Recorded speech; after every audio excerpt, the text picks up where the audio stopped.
Okay. So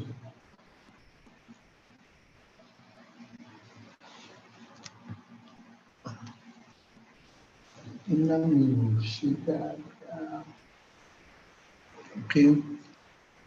Good afternoon, good evening, good morning somewhere else.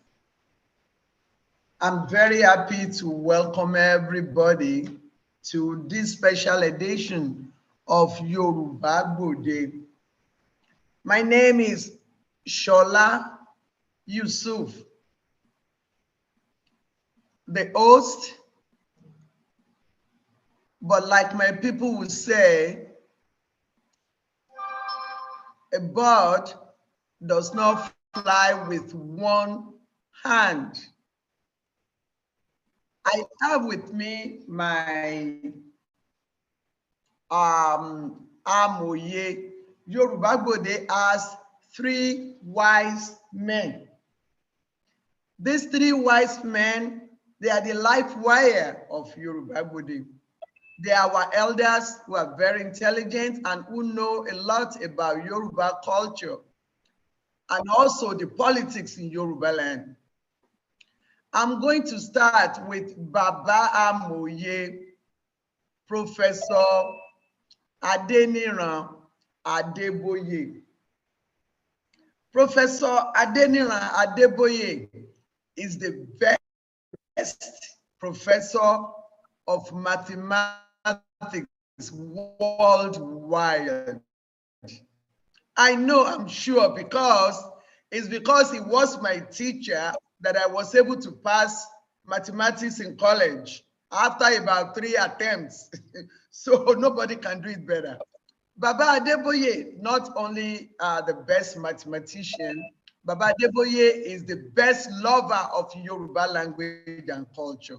When it comes to Yoruba language, politics, culture, progress, nobody can mess with Baba Adeboye. Baba Adeboye has gone wide and far to launch the Egbe Omo Yoruba, the Association of Yoruba Descendants worldwide. That is not all. Baba Adeboye was the chairman for Egbe Ishokan Yoruba, a prominent Yoruba organization. He was. Now is the chairman for Oodua Foundation, a reputable organization that is out to promote Yoruba progress, language, culture, and everything that you can think of. For the past 3 years, Baba Adeboye has always been on every Sunday. I'm very happy to introduce Baba Amoye Yoruba Gbode, Professor Adeniran Adeboye, Baba Amoye Yoruba Gbode. Baba, please talk to people so they will know that you are here and it is you.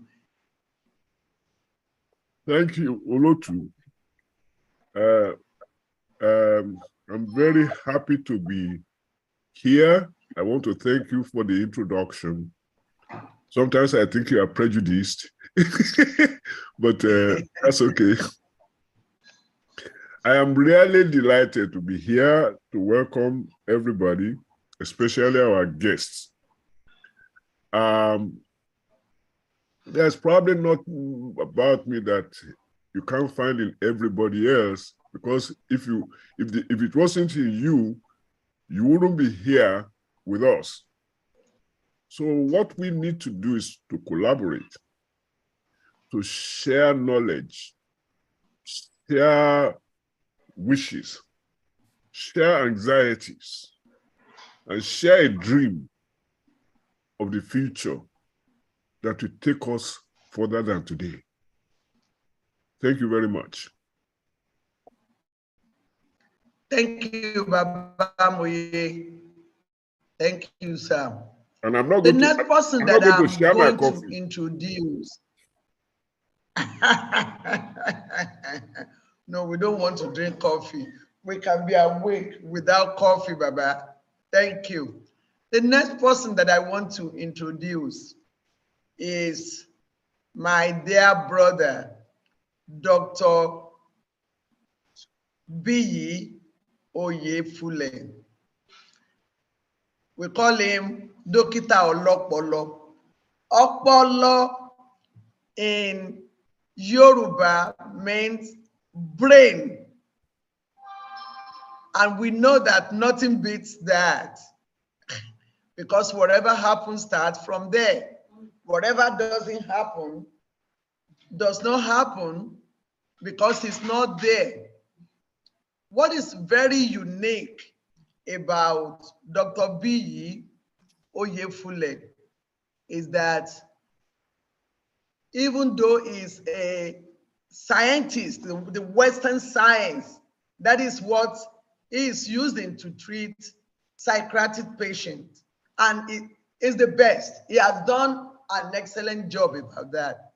But what is so unique is I have never seen somebody who is so well grounded in Western medicine and is also well grounded in the knowledge of our culture, of Ifa, and is also a great lover of Yoruba culture, Yoruba progress, Yoruba language.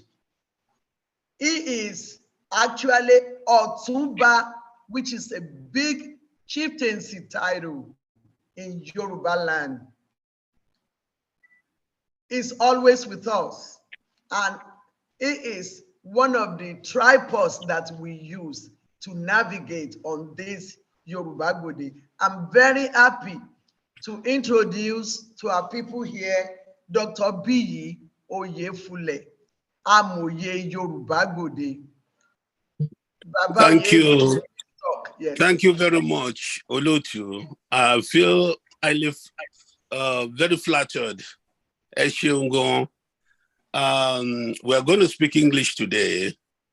So I'm going to start by saying that we cannot know where we are at this present time in history without knowing where we came from, without having a good understanding of our history, our culture, our custom, and how things were done in the past.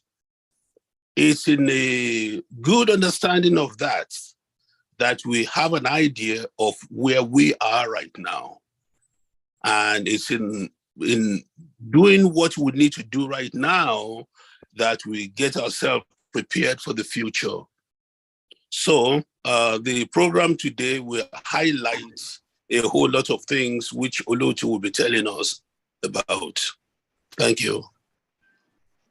Thank you. Thank you. Thank you very much. Well, the next is me. My name is Shola Yusuf. I'm the Olotu and also the founder of Yoruba Gbode LLC. Yoruba Gbode started a couple of years ago.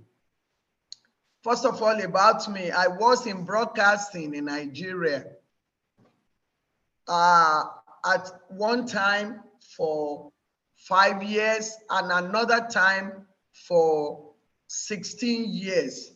Please don't use that to think I'm an old woman. I'm not. So broadcasting is my passion.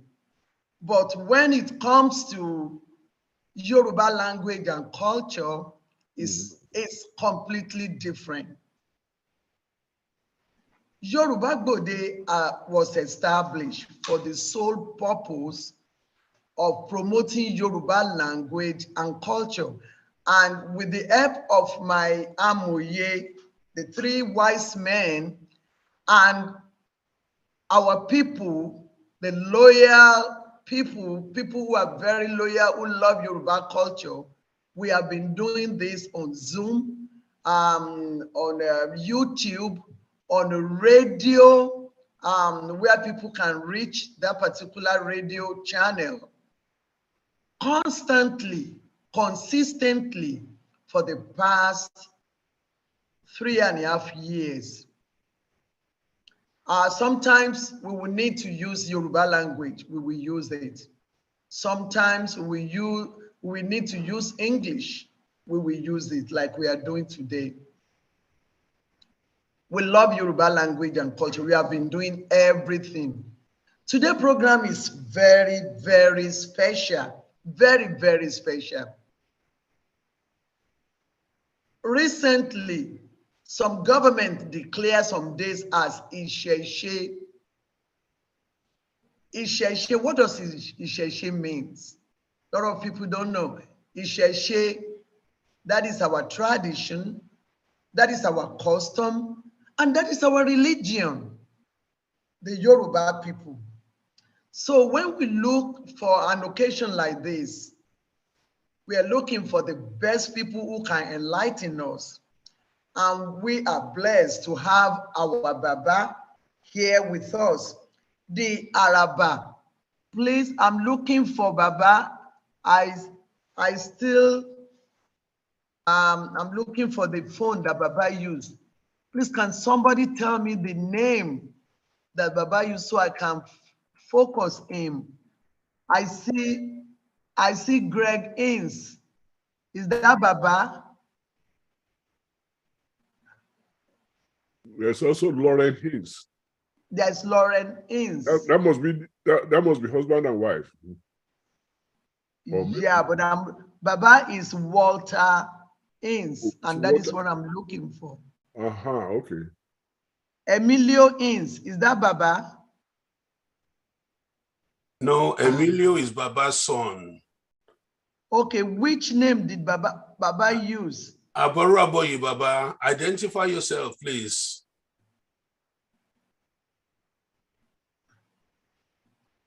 Iyedun Ince, is that Baba? Iyedun is Baba's son.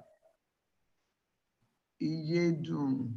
I'm looking, I can't seem to identify Emilio. Emilio. Emilio? Yes. What name is on Baba's Zoom? I'm not sure. I'm trying to figure that out now. Okay. My Emilio's older brother, Iyedun, help us. Where is Baba?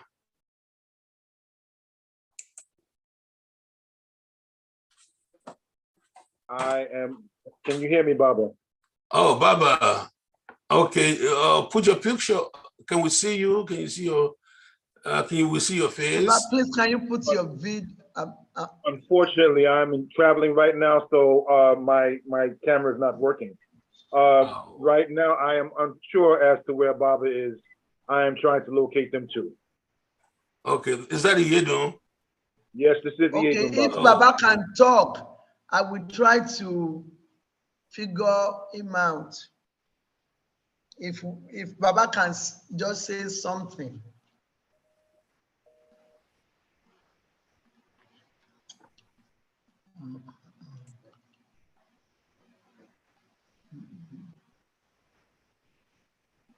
So,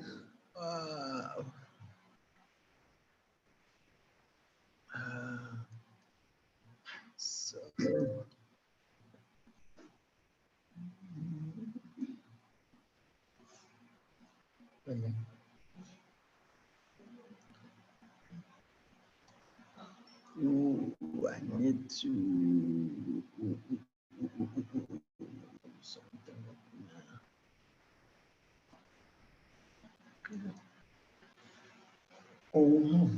So we have to stop video. I'm trying to get Baba still. Can somebody help me? I just need the name that Baba used.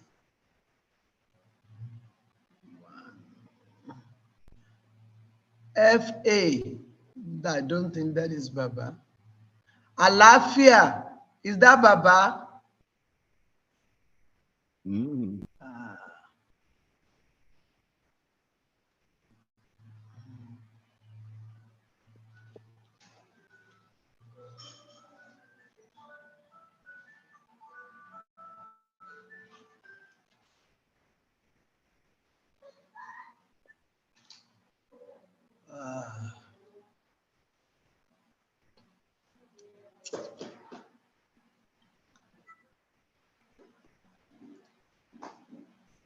Dr. Yefule.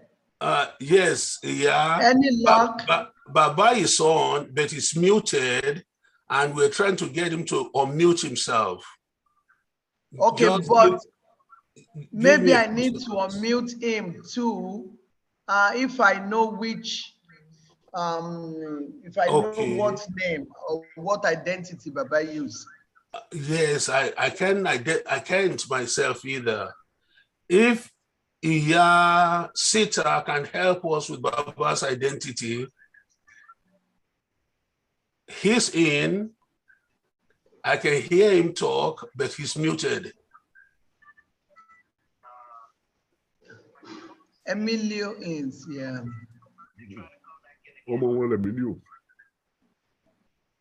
Yeah. No, Baba. Baba can hear, but we can't see him. So. Oh. If I just know which phone or laptop, the identity that Baba used, then I'll be able to bring him on.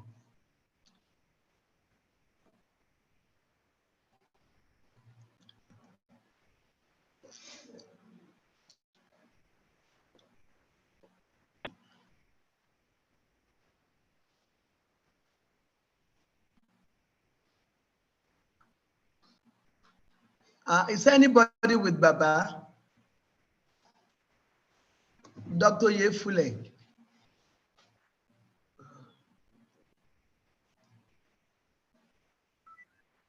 Is anybody with Baba? Hello?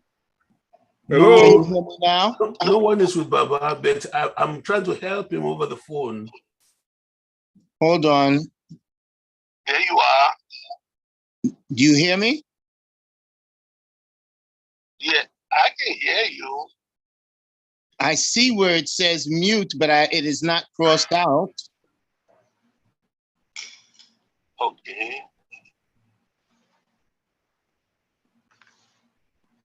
Well, okay. I can hear him. Yes. So mute and unmute, Baba. Yes, I do see that. I can hear him. He's talking. I can hear him.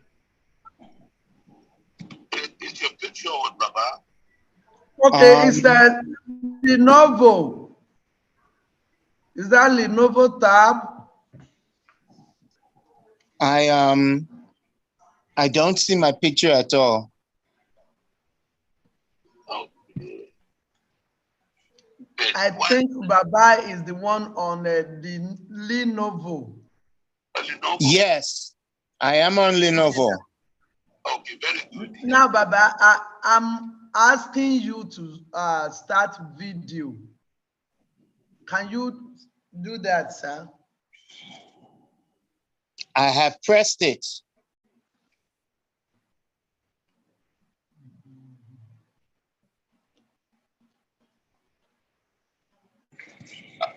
The best is to press it. Okay, now I think. Okay, I got Baba. I see somebody. I got Baba. The Novo tab. Okay. Yes, I got Baba. Can everybody see Baba? Yes, I can see him. Oh, there he is. Oh. Yes. I'm so sorry for the confusion. It may have been on my end. It's No okay, problem. Baba. We're just happy to see you. Yes, and I'm happy to be here as well. I'm very, very happy. And I'm going to greet Baba with a verse that I love very much about Ifa. And that is what Orunmila said and what people say to Orunmila. When he was on the tree of Agunka, Ifá kárè lé o, ọmọ ẹni rẹ, ọmọ ẹni rẹ, ọmọ ẹnìkan ṣàkà bí àgbọn. Ifá kárè lé o, mà pé eléré, mà bá Ọ̀ṣun. Bọ́lá jókòó, ọmọ erin tí mẹ́rin fọn. Ọ̀rúnmìlà Ifá ní òun ò wáyé mọ́. Ó ní ẹ̀ ń tẹ́ ẹ bá rí ní kẹ́ ẹ mọ̀ pé ní bàbá. Bàbá àbọ̀rú.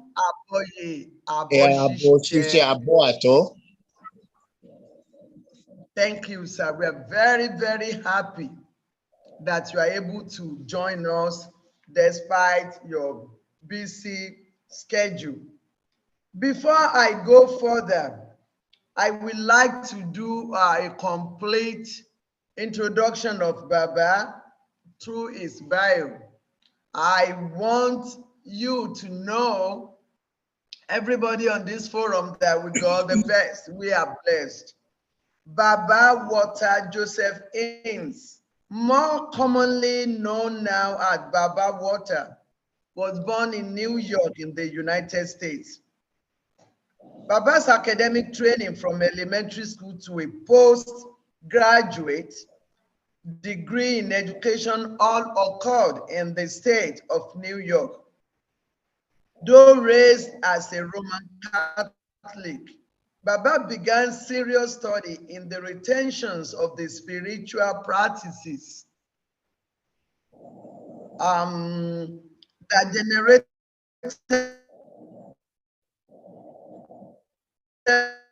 from the Yoruba people of that study began around 1970 and continues to the present day.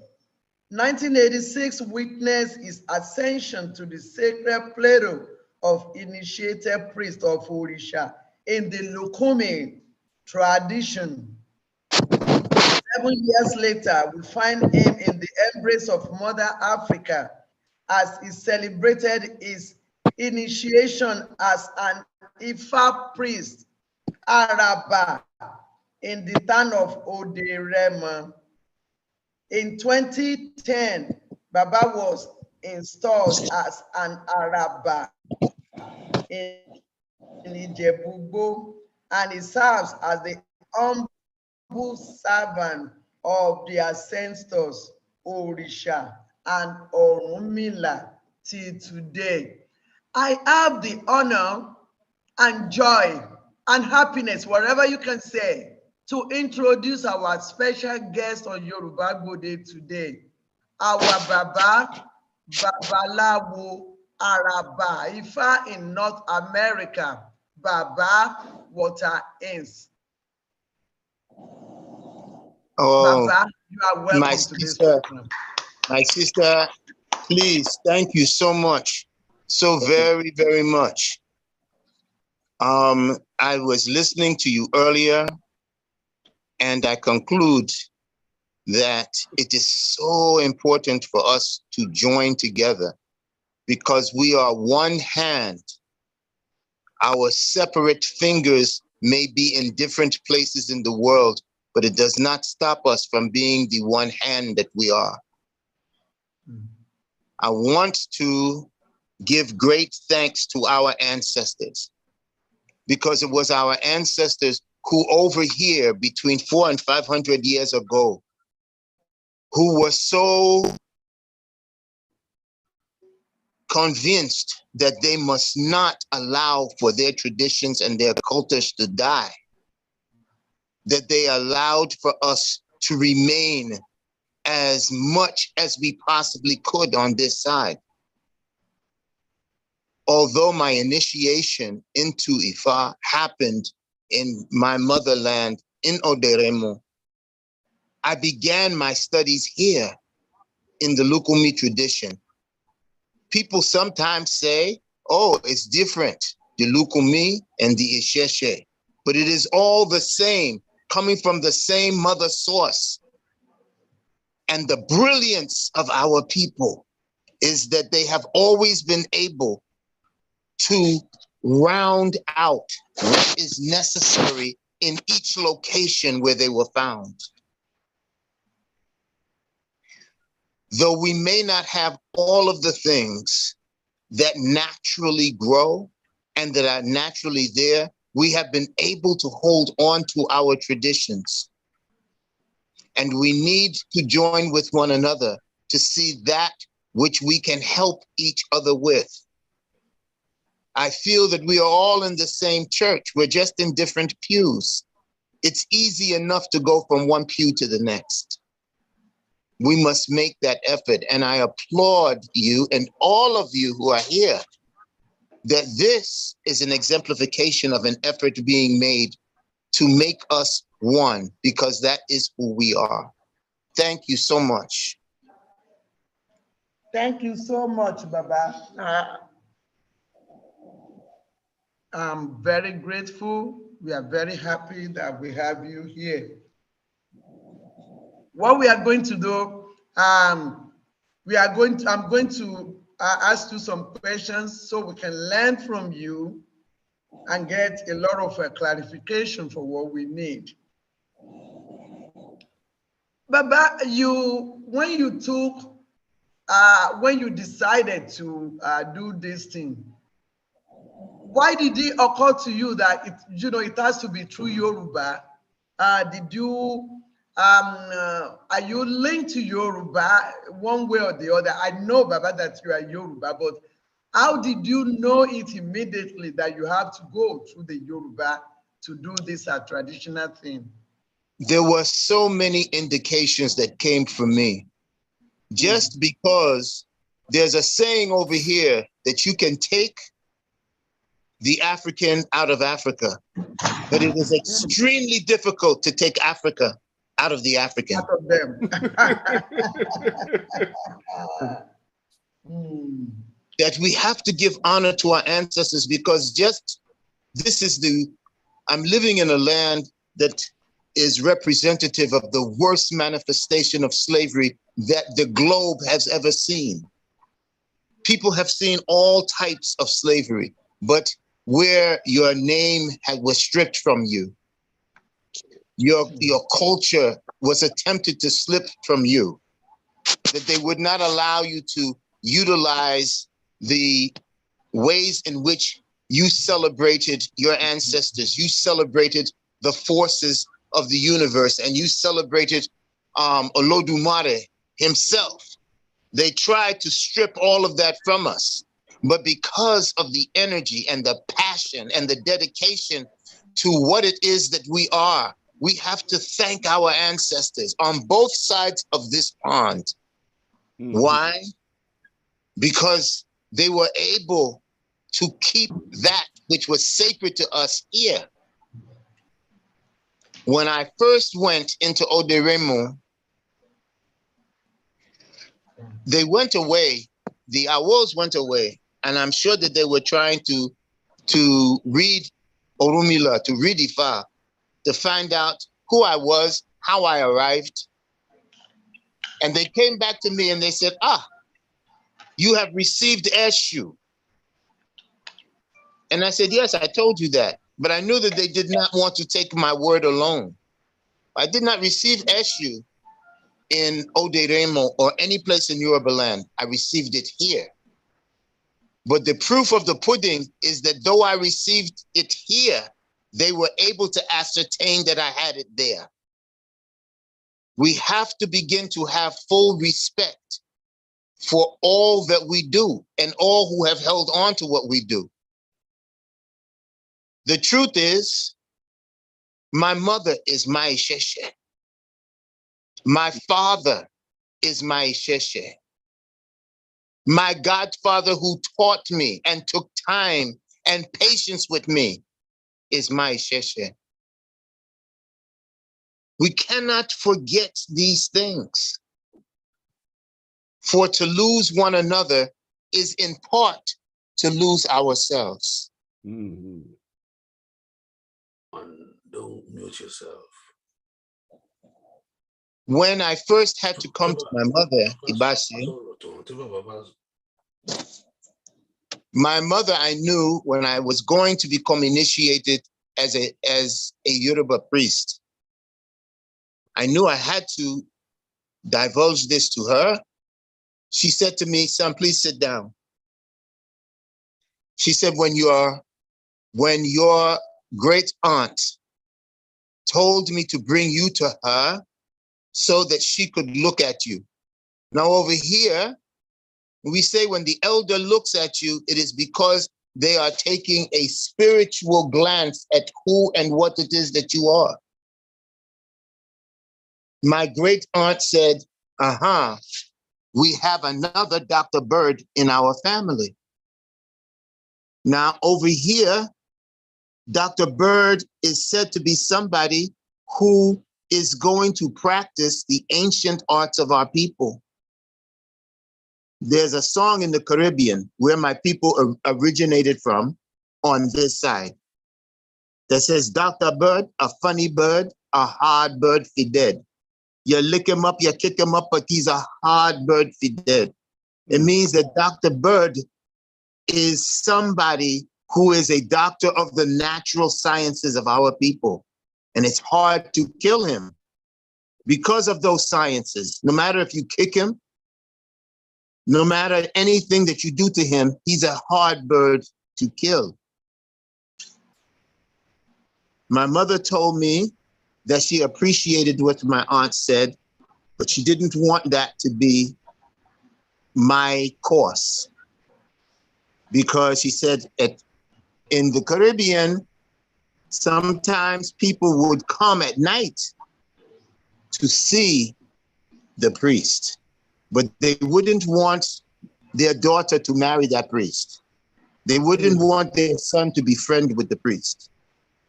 That they had already been conditioned to believe that that which is sacred to us was in fact a bad thing, even when they were looking for it.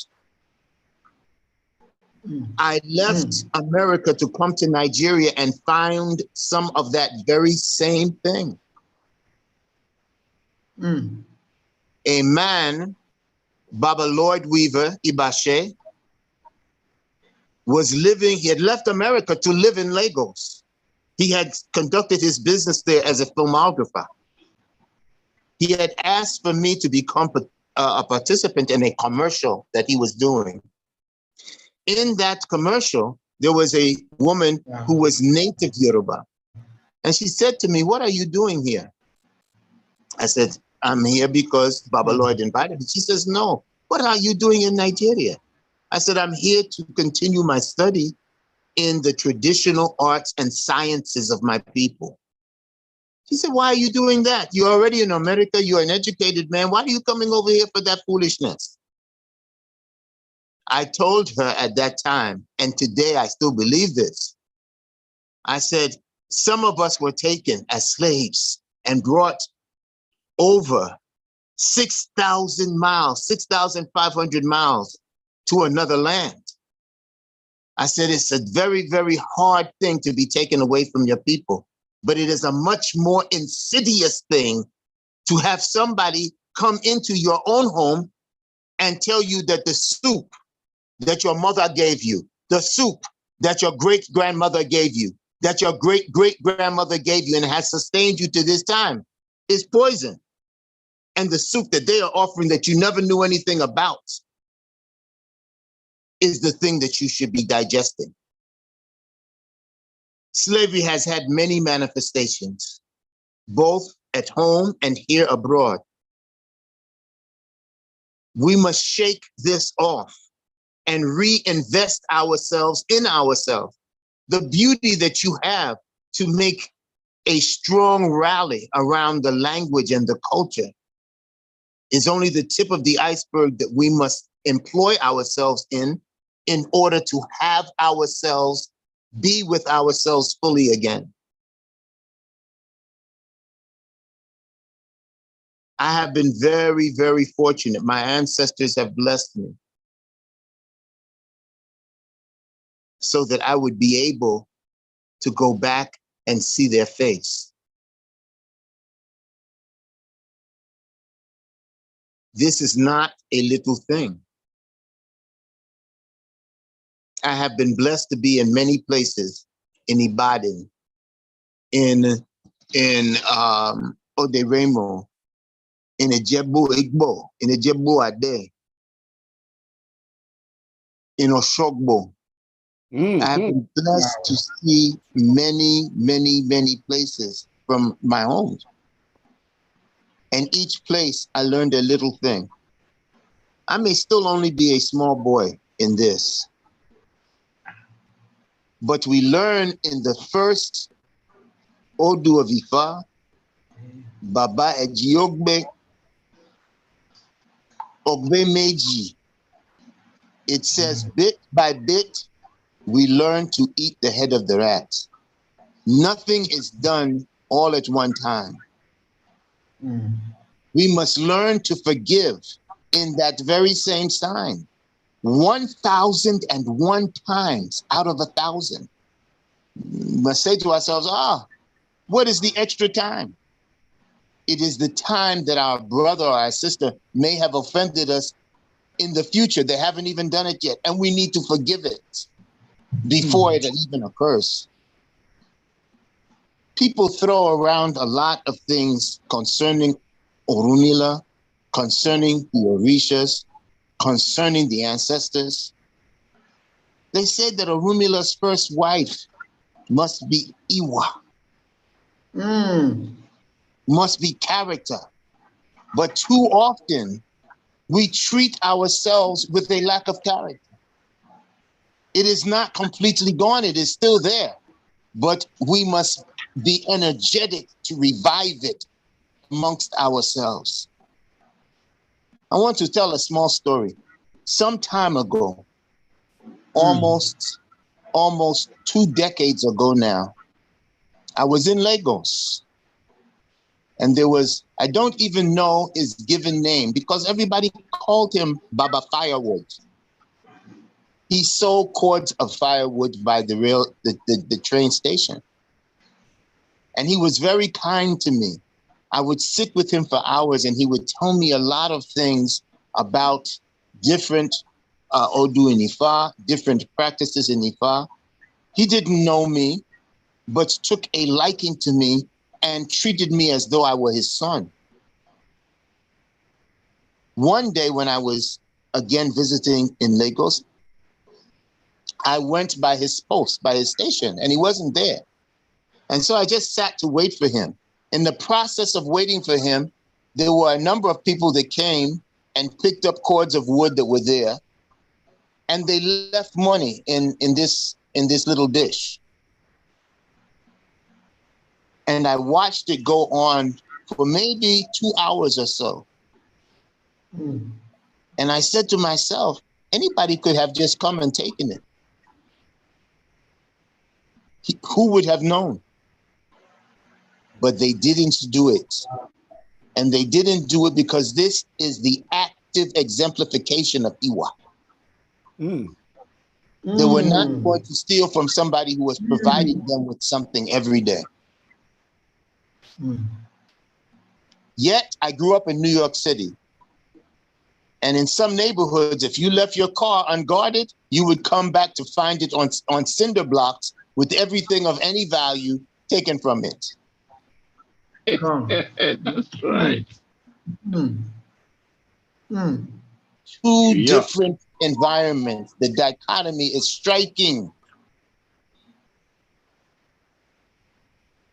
Would it not benefit us to infuse ourselves in all places with the active energy of Iwa. Not just something to banter about in loose conversation, but something that we have ingested inside of us so that we can have a better life amongst ourselves.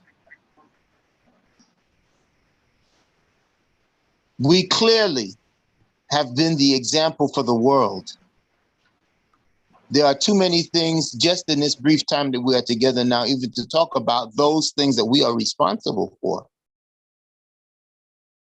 But some of us, many of us, have forgotten even what we have done. Our children need to know this. How are they going to have a full sense of themselves if they have no sense of what it is their ancestors did? And that those ancestors are providing us with the very shoulders to lift us up into uncalculable heights. But we can't forget them. We can't forget the ones who are indigenously in the same land that belongs to us. We can't forget them over here either for the sacrifices that they have made. Another time, I was in a different section of Nigeria, and I pulled out an opole that I had. It's very small. And so some of the younger people were laughing and saying, that's not even an opole, that's too small. However, everybody that is studying with me now, I'm requesting very strongly that they have one that is that size. Why? Because over here, if you were a slave and you were demonstrating anything that was part and parcel of your culture, your tradition, you were putting your life on the line.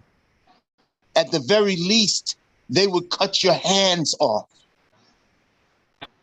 Can you imagine the bravery of those ancestors that came before us that said, okay, we have to find a way around this. We cannot give up our culture.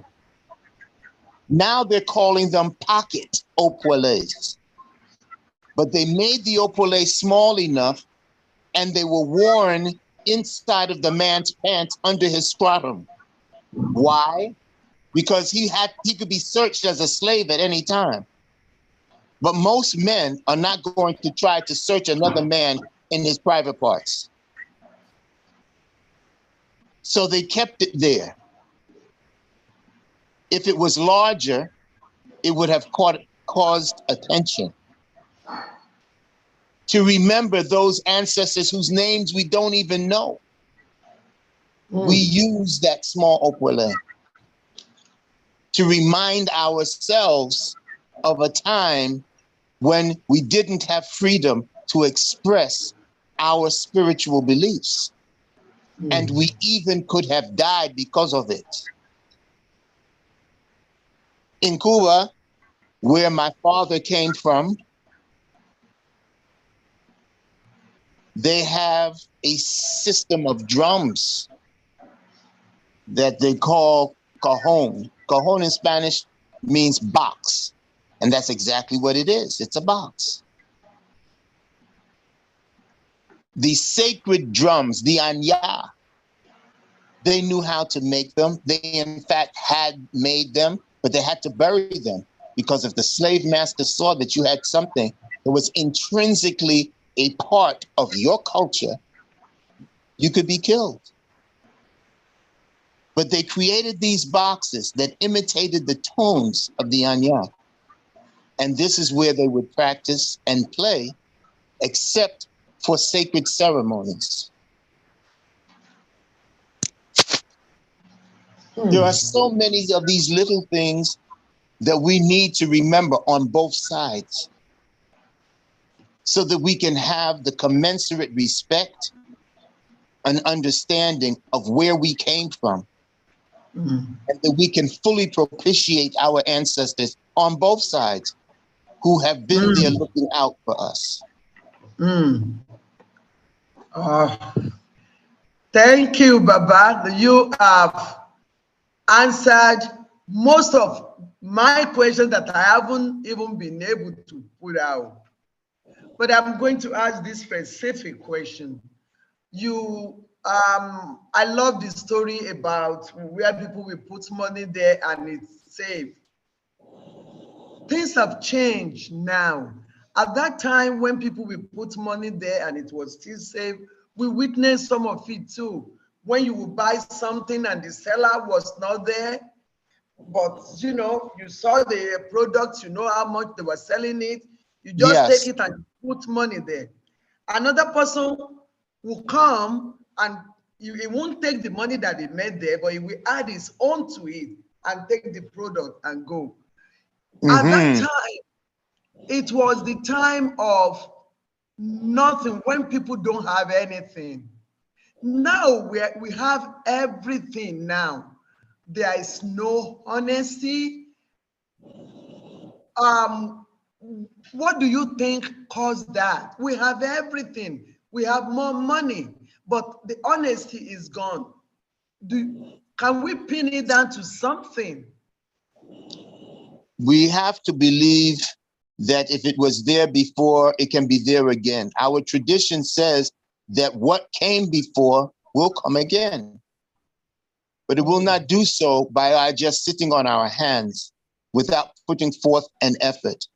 Sometimes there's an old saying on this side, all that glitters is not gold. And we have been influenced to believe that some of the terrible behaviors of other people are the right way in which to conduct ourselves. We have been massaged into bad behavior. We must be energetically engaged in moving ourselves back to appropriate behavior. It is not a one-day process, but I believe with every fiber of my being that it is a process that is not only attainable, but through the efficacy of our enjoining with our ancestors is completely available to us.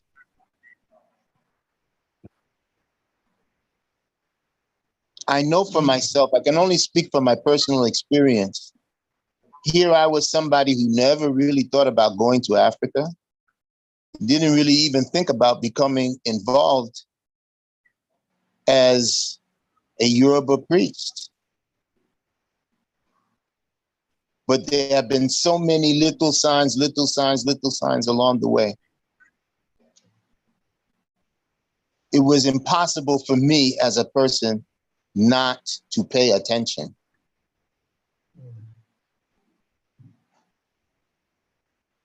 And I think that those signs are being given to everyone, but we have to take the time. Look at this. A month ago, we did not know each other. Is that true? Yes. But now we are talking about the ways in which we can strengthen ourselves as family. Is that not a miracle? Yes.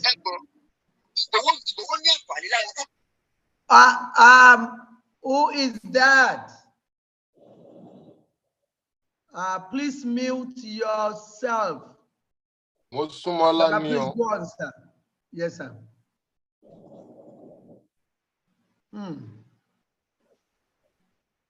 Sometimes we don't appreciate the very miracles the ancestors are pulling before us.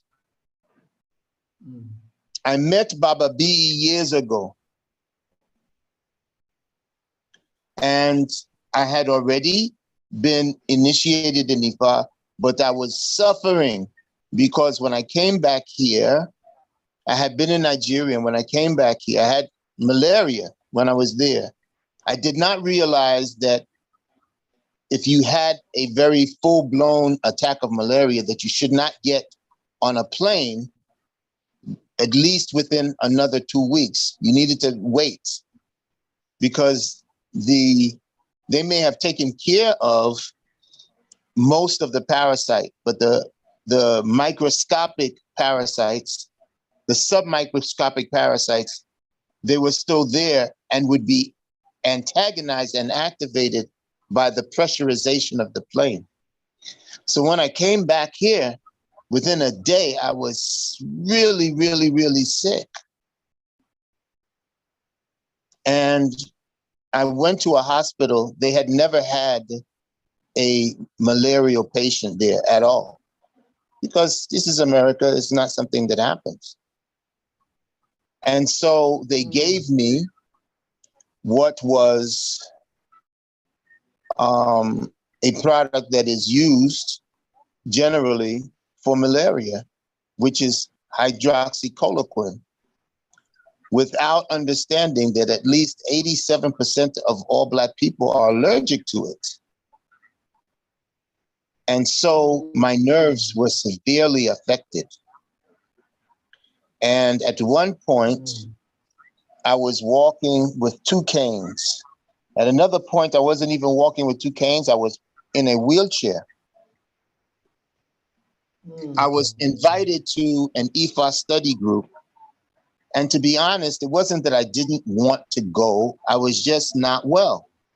And every time I had to go someplace, I had to entertain a certain amount of discomfort. I sounded my own Ifa, and Ifa said I should not just walk there, I should run. Of course, it would have been difficult for me to run at all. But this is where I met Dr. B. Wow. And he said, well, you have tried everything here. He says, why not go back home and see if they have something? He said, you can't be any worse off. And he vowed somebody that he had never met before. I'm telling you a story now, Baba B. I know he sometimes is a very quiet man. He doesn't want to let people to know some of the good that he has done in the world. But I am compelled to speak it. I said, I've spent so much money for medications, particularly medications that were on trial basis, just to try to get myself better. And I said, I did not have the finances to come back to Nigeria.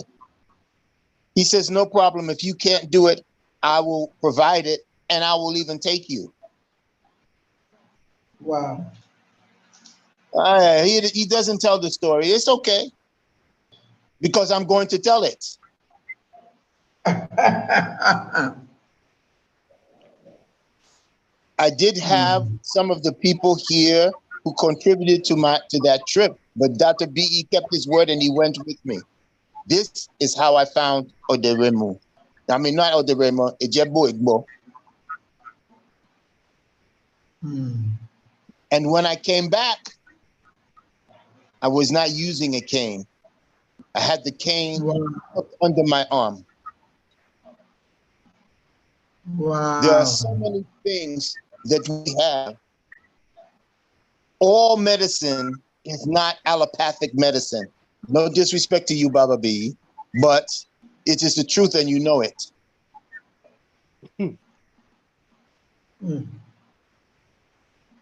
I had to go home, and this was the ancestors informing me that there is gold here. There is fortune here that belongs to you, but you didn't know it. We made you to come back so that you would be able to witness it. There's no better witness than things that happen directly for you. Thank you, Baba. Thank you so much. For those of people who are just coming in on Yoruba Gbode, we are having a special edition of the program today with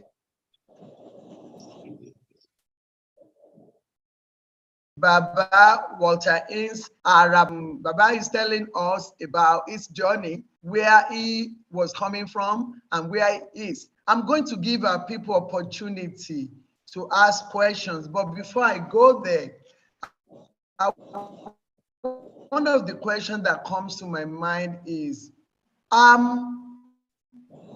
people will be saying that, oh, the Western culture brought so many goods to us. Oh, it was because of the Western culture that we were able to do this, we were able to do that. What do you think?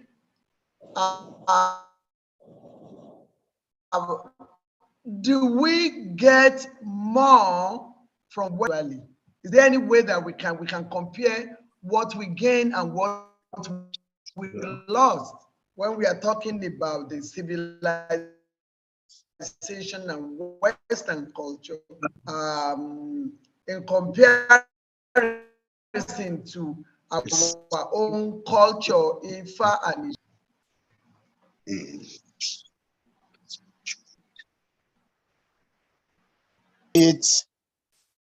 we have to be thankful for all things that come to us.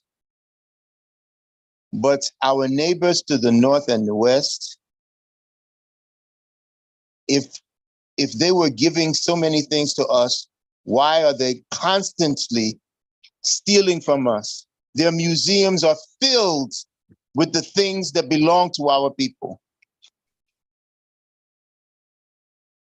That even the medicines that they are using come from the herbs and the potency that is extracted from them, and then they use it without regard for the fact that sometimes the buffering agents involved in the very medicines that they're giving us now make that thing not work so well within inside of people's bodies. The types of things that we invent, it is restructured and then promoted as though somebody else, apart from us, were the ones. Okay. We have to begin looking at ourselves. This is not to say you don't have appreciation for what somebody else did. But if what they had was so great, why are they constantly in Africa?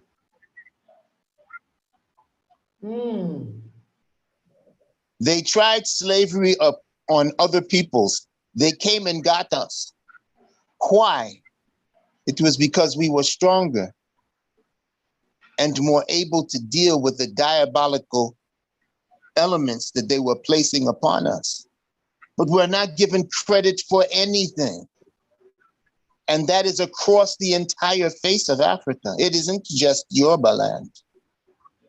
When you listen to educators, you would think that Egypt was someplace else in the world. That it wasn't a part of the main continent of Africa.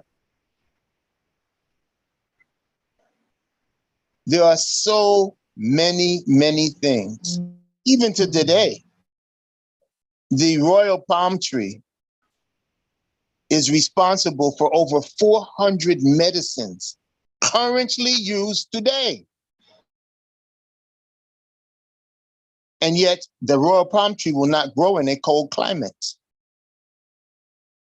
And many of the initial medicines that came from there, I'm sorry, say again? Yes, Baba, we are with you. Yeah, we can hear you. We can hear you. So many things. I'm not saying that we should not be appreciative of things that happen in other cultures, but we first have to be able to appreciate that which happens in our homes. Not something that has been taken and then rearranged and then given back to us. As though we now should be appreciative for the reformed thing that in many cases is not as good as what was there in the beginning. We need to understand that even though we might be in Europe, or we may be in Asia, or we may be in the Americas, or we even are still in our indigenous home, that we are still part of the same hand, and treating ourselves well will help us when everyone else treats us so poorly? Why should we be subjecting ourselves to poor treatment when we are the orchestrators of so many things that happen for other folk? If that were not true, they would not be constantly coming to our home.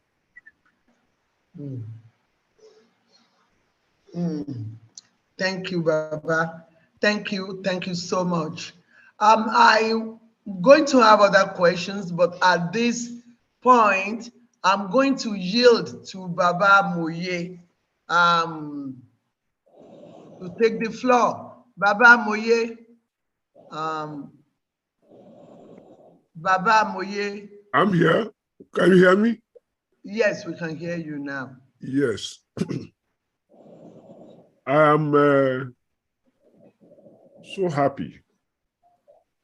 I feel privileged to have our guests talk to us with so much certainty, so forcefully about what we need to know,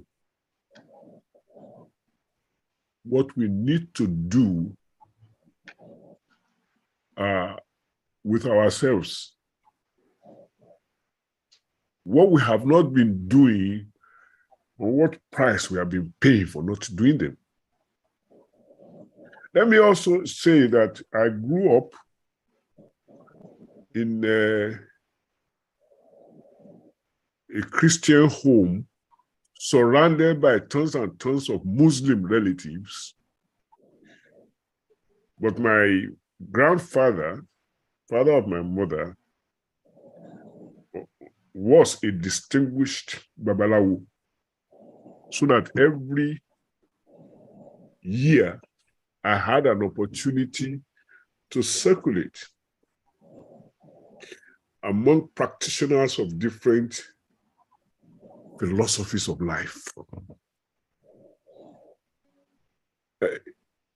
It's true that many Africans, and once I say that, I'm talking about Yorubas as well, having, in fact, all of us almost, browbeating to be in awe of our conquerors. I am no exception. I can't be.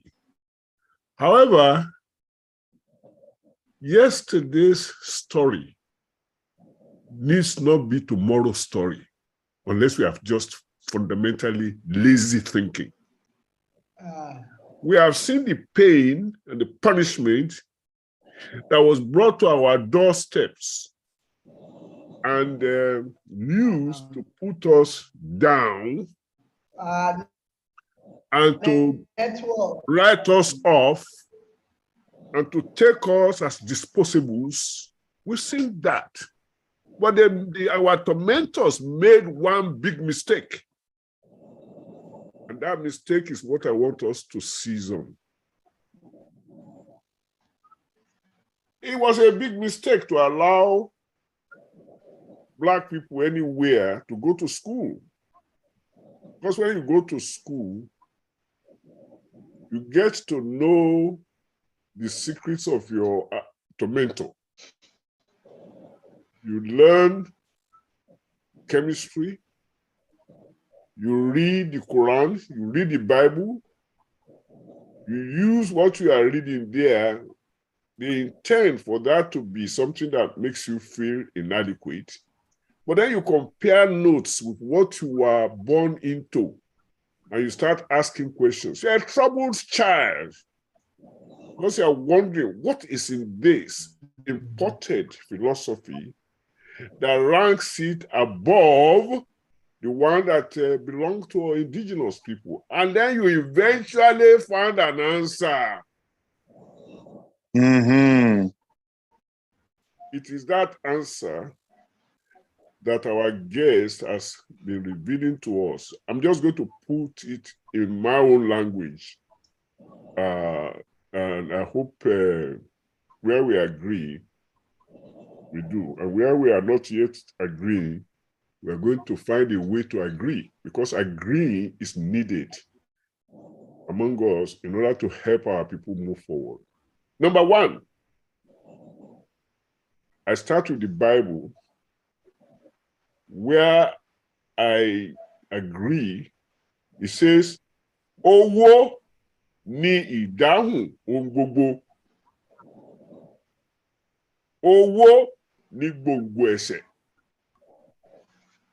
Money is thought to be the answer to all issues, all problems, but it is also the root of all evils. Are those mutually contradictory terms? No. Eventually, I realized that is the money economy that was introduced to Africans that rapidly turned them against themselves. Because you're going to have to eat. You're going to have to wear clothes. If your economy has been taken away from what you are used to, what you are practicing, and some other economy imposed on you with the money managed by outsiders, you are going to do whatever that outsider wants you to do in order to be able to make the money you need to make, in order to be able to survive.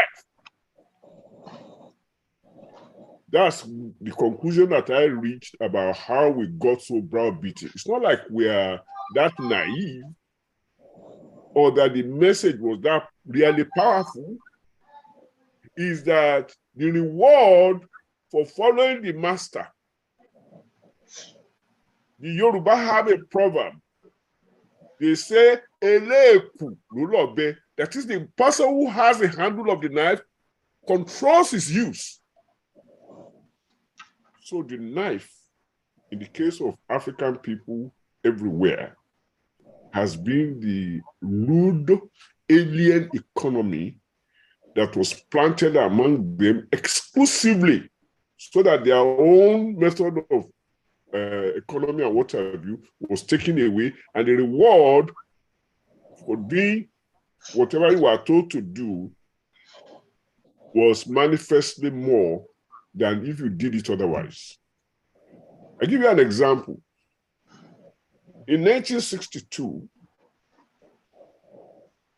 the price that Europe paid for a 100 weight of cocoa beans was £7. Pound sterling, I will get there. £7. That makes one pound, £7 sterling. That's money, not pound weight, which is weight. But 100 weight is 112 pounds. So that makes a pound weight of cocoa 1 shilling and 3 pence. I mean, I'm just remembering the things they were before. But my brothers and sisters,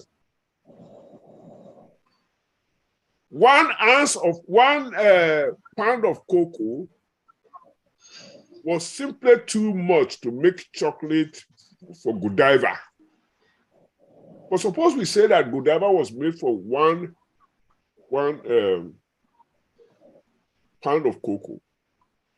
It means 1 pound of cocoa, the price that we paid for Godiva at that time, you need only buy 2 or 3 for your girlfriend, and you've already spent more money than you paid that farmer for the 1 year work he did in producing 100 weight of cocoa beans. So if you follow me, you discover that we were impoverished with the money economy. But since we can only use pounds, shillings, and pence, everybody else was competing to be in the position where they are going to be able to earn pounds, shillings, and pence. That's that they turned our land into a plantation to produce crops that they will buy cheap and use it to impoverish us, because whatever they were paying us for a year's work on the farm was no more than they would use to amuse their wife or girlfriend on her birthday. Whole families depended on that economy that they imported. So it's not surprising, therefore, that if they ask us to turn another way and turn this one, and we would, because we didn't have anything else. We were, quote and unquote, conquered. And being conquered was the reason that we seemed to have become stupid. We aren't stupid. We are just responding to the dictates of the biochemistry of pleasure and pain, which they had an opportunity or the power to impose. That much said, my brother. Thank you. I haven't finished though. Okay, go ahead, Baba. I want us to stretch it. Those of us who went to school, the Yoruba say, Ole Diwani. If we fail to analyze completely how we got where we are, what problems have attended our exposure, then we will not, if we fail to do the analysis, then we will definitely fail to do the synthesis of solutions to these problems. And now, whether we were stupid or browbeaten or this or that, it's no longer the question as much as what the heck are we doing about it? Unfortunately, the schooling also rendered those of us who went to school knowledgeable about chemistry, physics, biology, general African basket weaving, etc., but ignorant, philosophically ignorant, because we were also browbeaten like our parents into thinking that the white man's ice is colder than anybody else's ice. So we are browbeaten. So the awe that we feel and the very fact that we are still at the economy, both here and in Africa and the Caribbean, that we are still training to be employed. We are not employers. We are always employees. So to be employee means that you don't want to rock the boat. You don't want to do anything that will make your employer say, okay, go find your luck elsewhere, because we don't know where to go with that. Why we don't know? Aha, because we are browbeaten. Is that a vicious cycle? Oh. Yes and no. Are you listening to me? But while we're listening, it is a circle. Baba is with you too. If it is a circle, I'm a geometer. So, but I'm also an African nationalist. So I take my pair of scissors, I cut the circle at a point and make it a straight line. It requires not a whole lot of wisdom to know how to turn a circle into a straight line. A circle is like a wristband. If you cut it somewhere, you can straighten it out. It is time for African people everywhere on both sides of the Atlantic to cut that circle and turn it into a straight line in all fields. You will be, I don't have the time to tell you how we are the fundamental builders of mathematical structures, but we wouldn't know it. But I have time to tell you that even the soap that we use to wash our bodies today, the toothpaste and the toothbrush were all African inventions that they got from us within the last 500 years. Those of you who know about Queen Elizabeth I, the Virgin Queen that gave a ship to the slave raiders, John Hawkins, to come and take us to the West. That same Queen Elizabeth. They think she was pretty, but she was pretty only if she wasn't smiling, because all her teeth, whatever was left in there, were black. At that time, they didn't know how to do oral hygiene. But after the slave trade was going on, they look at them Yorubas using ori, chewing stick, brushing, and won't be the Yorubas alone, but they were doing it. And washing their mouth, and the teeth were always bright. And they say, hey, this is what these people do. And then they saw them use Oshedudu Abuwe. Black soap. Black soap. And they would get into the river and wash themselves down after a whole day's labor and water. Hey, this is what these people do. And so they went back to Europe and created guess what? Colgate Palmolive. Because the Oshe was made out of palm product.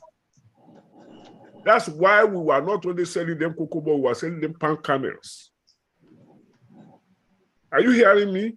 So the question is, what did we get from them? Is it more than what we gave to them? Oh, research has to go on along that line, and it's only going to go on if we pay attention. Those of us who got schooled and got the advantage of getting to know what they've taken from us. And then rebuilding the confidence of our people about how to price what we have given to them. It will take a while before people really know fully how much we have given away or how much has been taken from us. I just gave a small example of soap, toothbrush, and so on. It was in 1961, my last year in high school, I studied something in chemistry called saponification. Saponification is the art of making soap.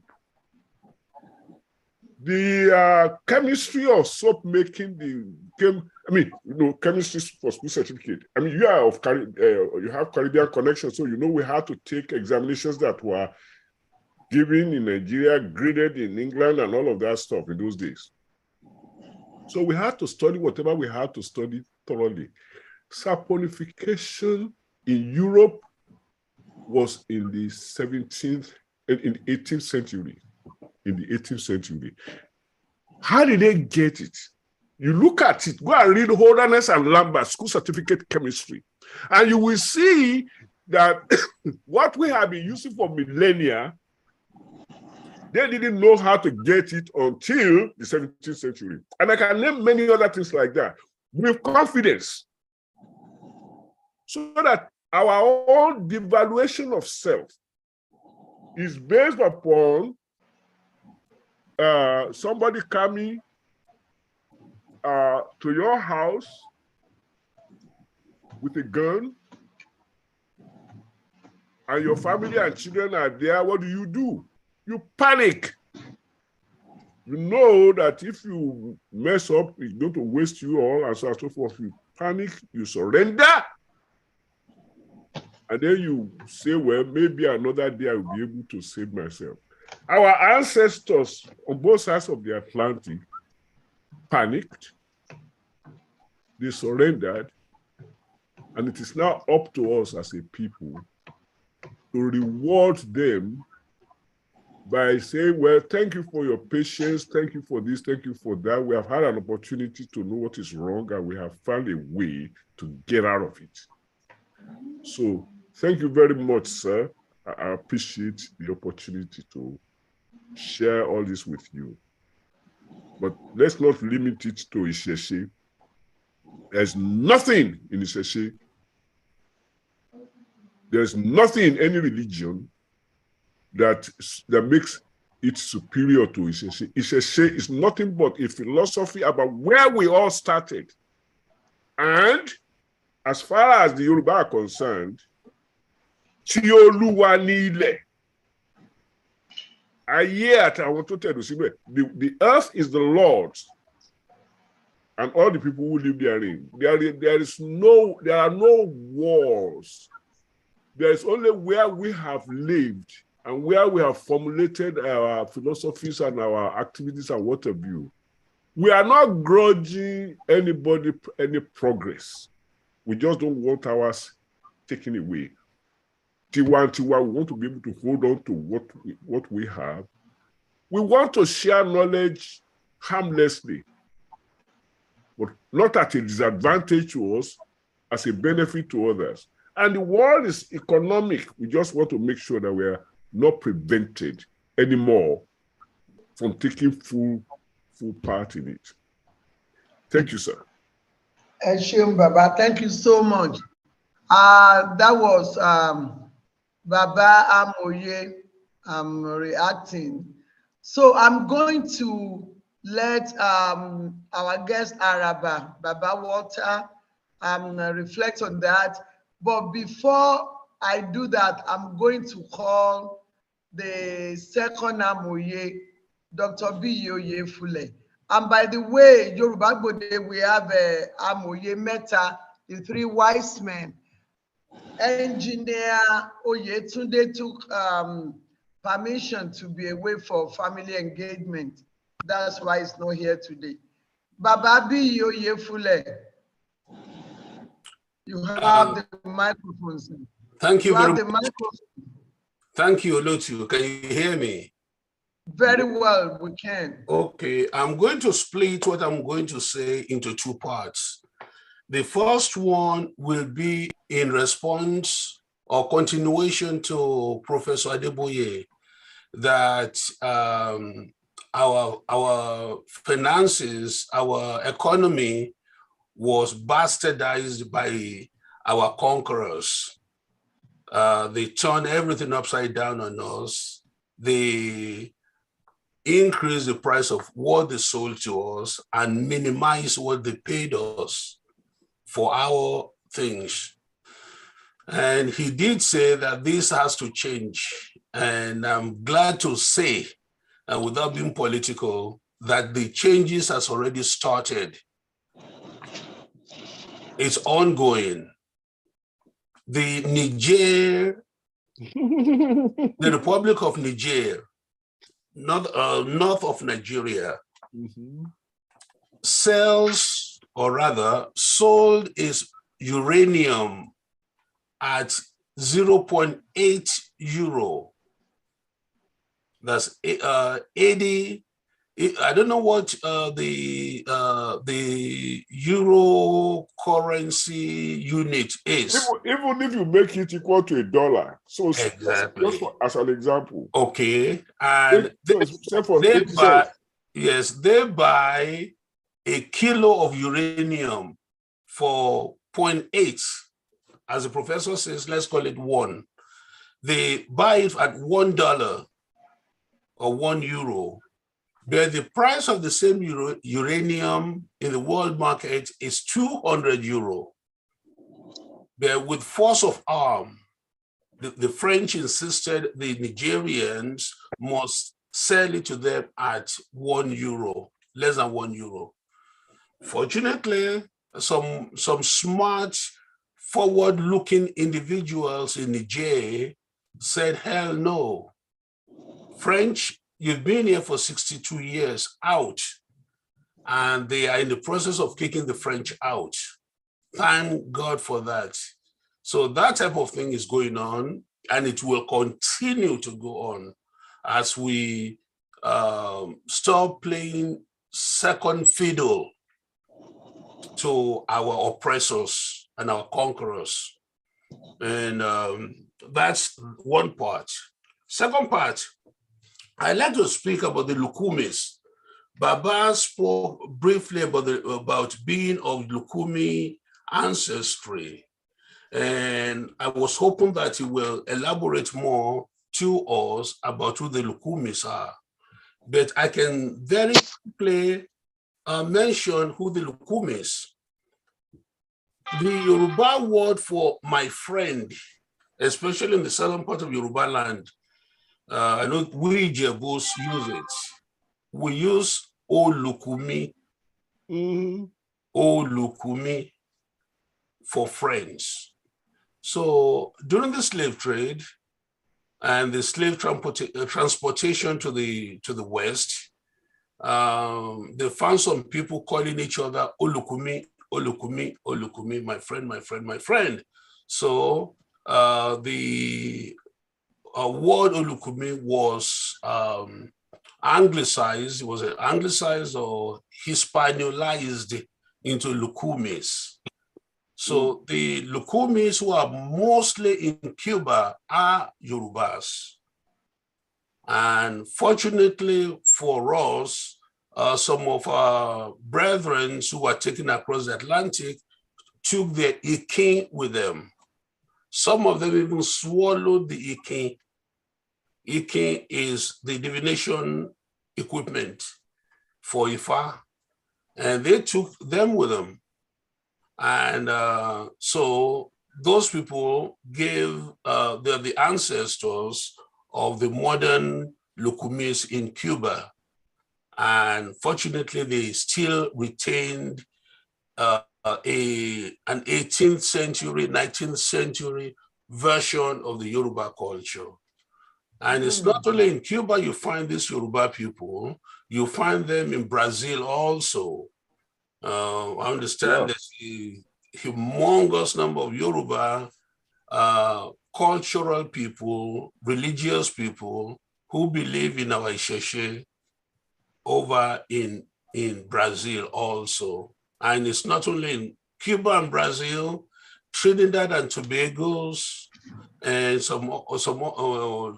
a few of the islands and some of the South American countries do have sizable number of our people who still practice Isheshe.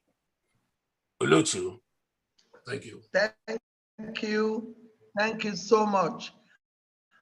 I'm going to give Baba Water Ince the microphone so he can. I think Omaya Adeyinka Olaiya is still here. After that, I'm going to give him opportunity to talk. Baba. Yes.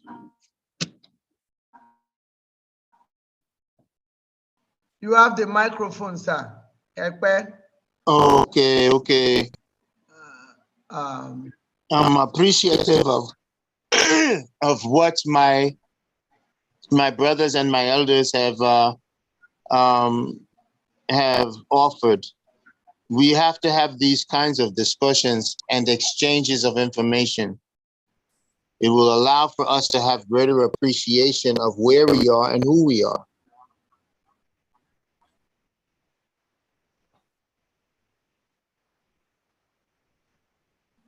But I'm just waiting. Is there any other question that you have that you want for me to answer?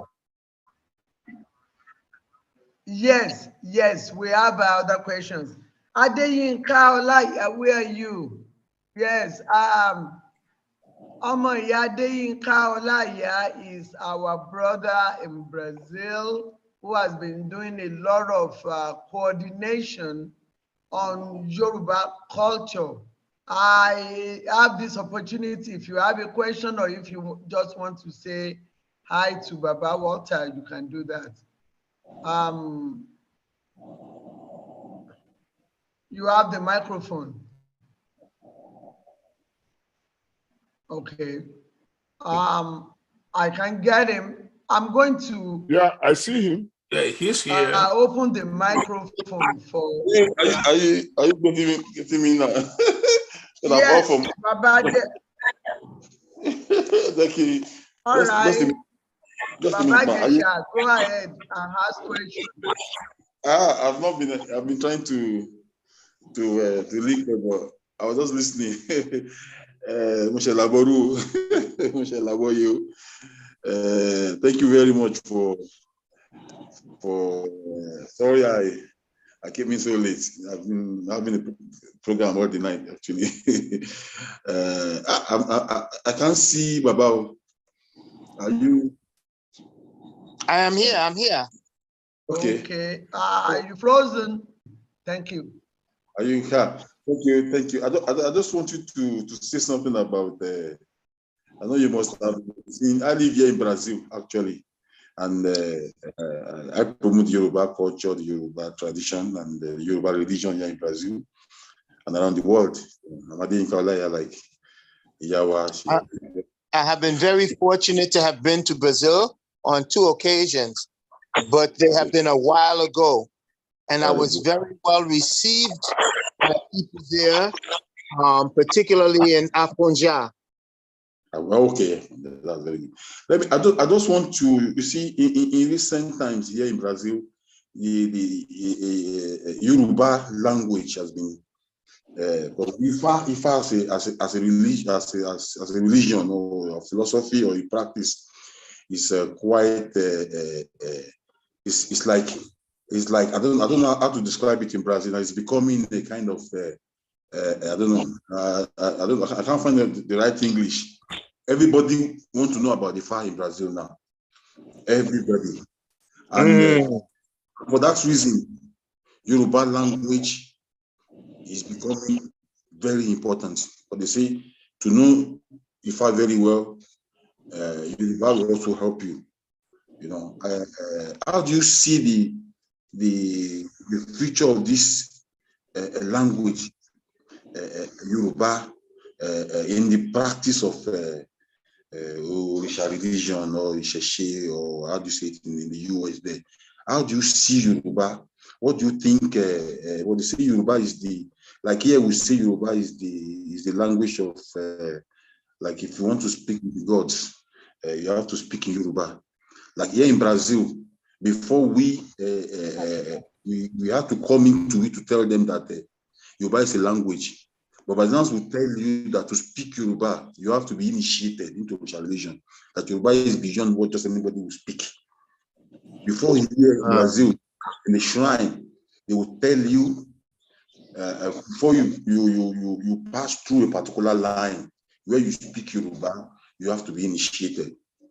You know, for you to see how Yoruba is quite important here in Brazil. And now it's becoming a language that every Brazilian wants to speak. You know? Now, how do you see the future of this language in the US where you practice as a Babalawo? And what are your moves towards making Yoruba more important in the practice of this religion? Thank you very much, sir.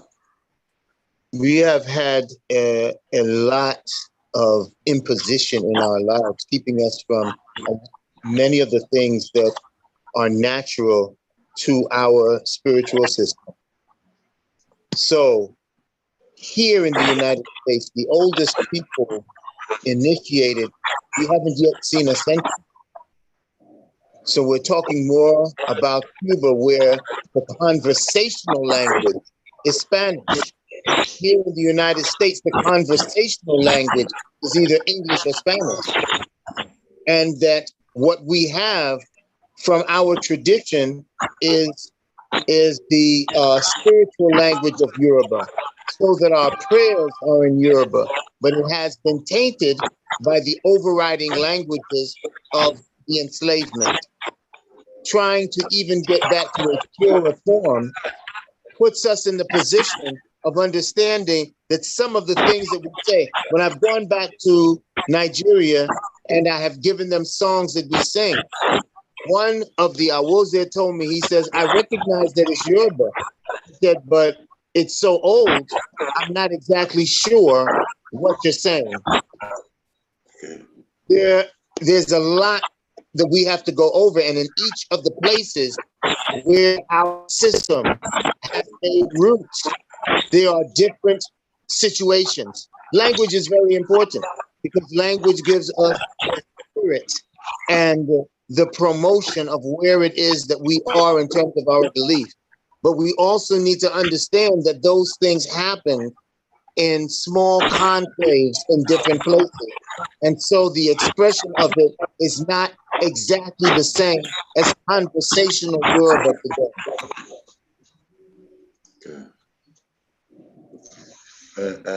Thank you very much. I want, my sister, I want you to say something about this too, please.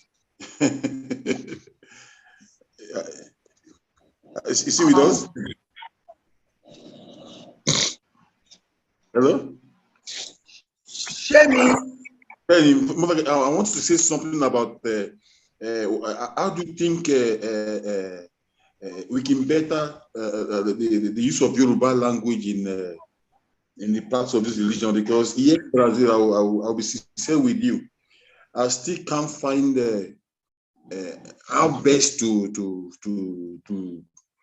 láti kí Orisha than in Yoruba language. Yeah. So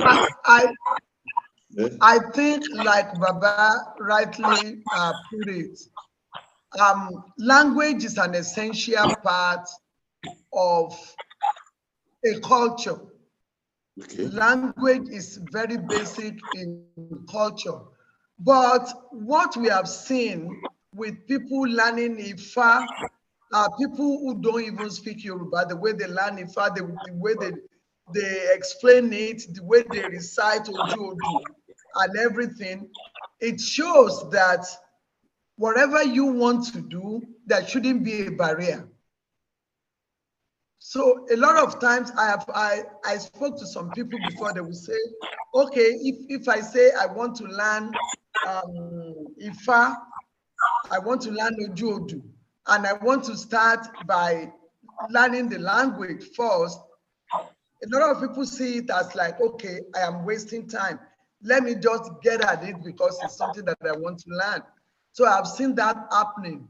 Language is very, very important. It would be good if people can do it alongside with what they're learning, but I don't think it should be a barrier, because once they learn Oju, they learn the meaning, and that is giving them a lot of meaning, a lot of vocabs in Yoruba, which is equally important.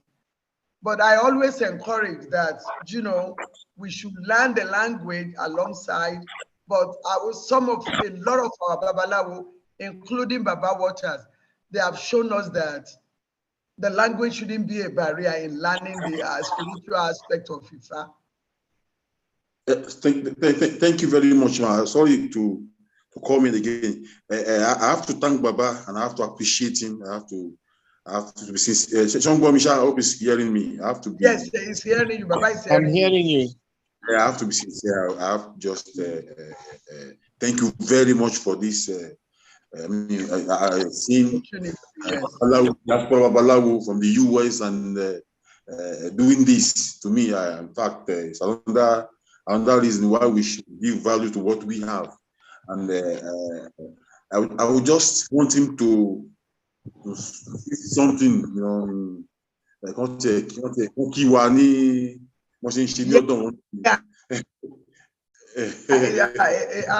Baba is going to give us any Oju before he leaves. Thank you. Thank you. Thank you very much, Baba. So, thank you. I'm waiting for people who want to ask questions. Thank you.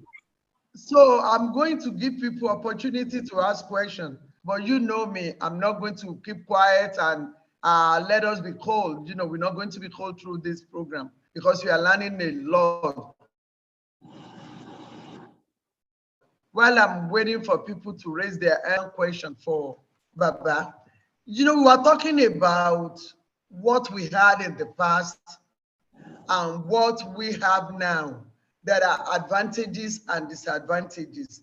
My question is, if this, I would say, you know, Western world, if they had left us alone and allow us the space that we needed, do you think it would have been better for us? Do you think we would have developed better than what we are having now, Baba? The truth is that they didn't leave us alone. And they didn't leave us alone because the power that they feel that we have, and they are correct, would overthrow the negative impact that they had on us, the negativity, because this is a system that wants to control not just the African, but the entire world. They believe in subjugation in order to have self-empowerment, and it's only the self-empowerment of a few. We have to be engaged with one another. We have to be able to recapture what it is that we have lost and also share what it is that we have developed in the absence of being in our own homeland. Because you cannot possibly keep something over hundreds of years that did not have an extreme impact in it. That the wealth of this can be expanded by its full involvement with language, understanding of the spiritual poetry. But obviously, very obviously, there is much more to it, or it would not have lasted this long. We have recognizable practices in Orisha and in Ifa. They would not have lasted if the only glue necessary was language. I'm not saying, please understand me clearly, language is extremely important. It is going to take us yet to another level to get back that which was stripped from us. But let us not divorce ourselves from one another simply because we have something that is not exactly in congruence, which would be the language. Language is very important. Understanding some aspects of Ifa is almost impossible without the language. When you're looking at some of the poetry and you're not able to speak Yoruba, the thing is, okay, this has been around for centuries and centuries and centuries, but I don't understand the meaning. You don't understand the meaning because you don't understand Yoruba. You know, for those of us who are here, you know, and those of us who are bilingual in between being English, speaking English and Spanish, you know, when I grew up, my family, which came from Spanish-speaking countries, they would start a joke in English, and then they would finish the joke in Spanish, and those who didn't speak Spanish were like, whoa, what happened? What happened? And they would say, oh, it's not funny in English. It's only funny in Spanish. I mention that only because I'm absolutely certain that all languages are like that. There are things that are impactful in what happens in Yoruba that if you don't speak it, that portion of it will have gone past you. The other side of that is that it is so tremendously involved in an ancient and an ancient understanding that is still current in terms of its usefulness. That no matter what language it goes in, you're going to get it. Orumila says that we must appreciate the fact that Ifa travels around the world. One of the things that we do in Ifa is to take the Iking prior to divining and put it around our bodies 3 times. It is to symbolize that Orumila goes all around the world. If you are going all around the world, you're going to have other things involved inside of what it is that you do. But it does not change the essence of it. It hasn't done that in hundreds and hundreds and thousands of years. Why should it do it now? We are the inheritors of a very great tradition. Our challenge, or one of our challenges now, is to make certain that we have appreciation for it, and those who are coming from us, our progeny, also have great appreciation for it. Thank you, Baba.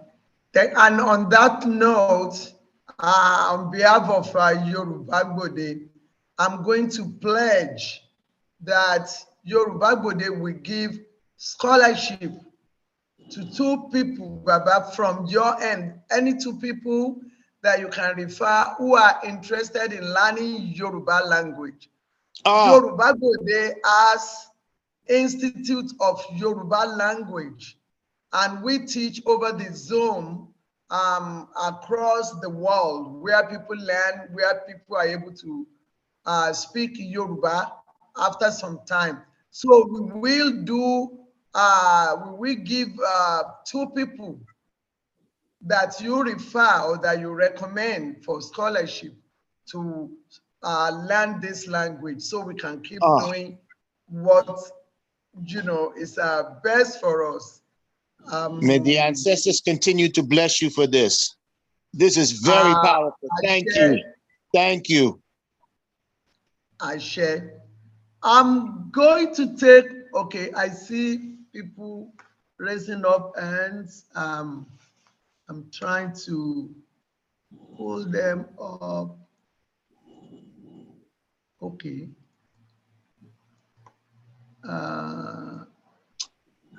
It's not just coming up. Okay. I know people are trying to ask questions, but I cannot. I don't know why I can't pull them up. Okay. 1 second. Yes. Hello, too. There are 4 people that have raised hands. Yes, I'm trying to pull them up. You know, Zoom, they said they have a new system now that is different from what we were using. Okay, now, okay, I see people. The first person that I'm going to call is Prince Kalejaye. Thank you so much, Madam. I want to appreciate our guest speaker, Olukumi, I would say, Araba. Thank you. Boro Aboyi. Aboato. Okay. If you can answer my question, then I can just go to say a word or 2 about a most recent experience. The question is, what is it that is so intrinsic about Ifa spirituality that made you identify with Ifa, such that you contacted Ifa for guidance before meeting Otumba Dr. B.U. Yufule? It is because I have had so many questions. And it is my belief that Ifa is a very real and palpable energy. And we are losing Baba. Yes? We are losing Baba. See what happened. We are losing Baba. Oh, no. Baba, can you hear us? He's still there. It's just that he needs to I can adjust hear you his very device. Well. Yeah. We can't hear him. We can't hear him. He needs to adjust his device. Baba, and then also, Baba, if you can pull up your camera, we are losing your face. We are not able to. If you can just move it up a little bit more, okay. Little bit more, Yeah, little now bit we are. more. No, that way. Okay, now this is good. Okay. Okay, we can hear you. Can you hear me? Yes. Yeah. Okay, I was saying that it is for myself, my personal experience. There were so many different time periods in my life in the study of Ifa. For me, this is my 51st year in studying Ifa. Wow.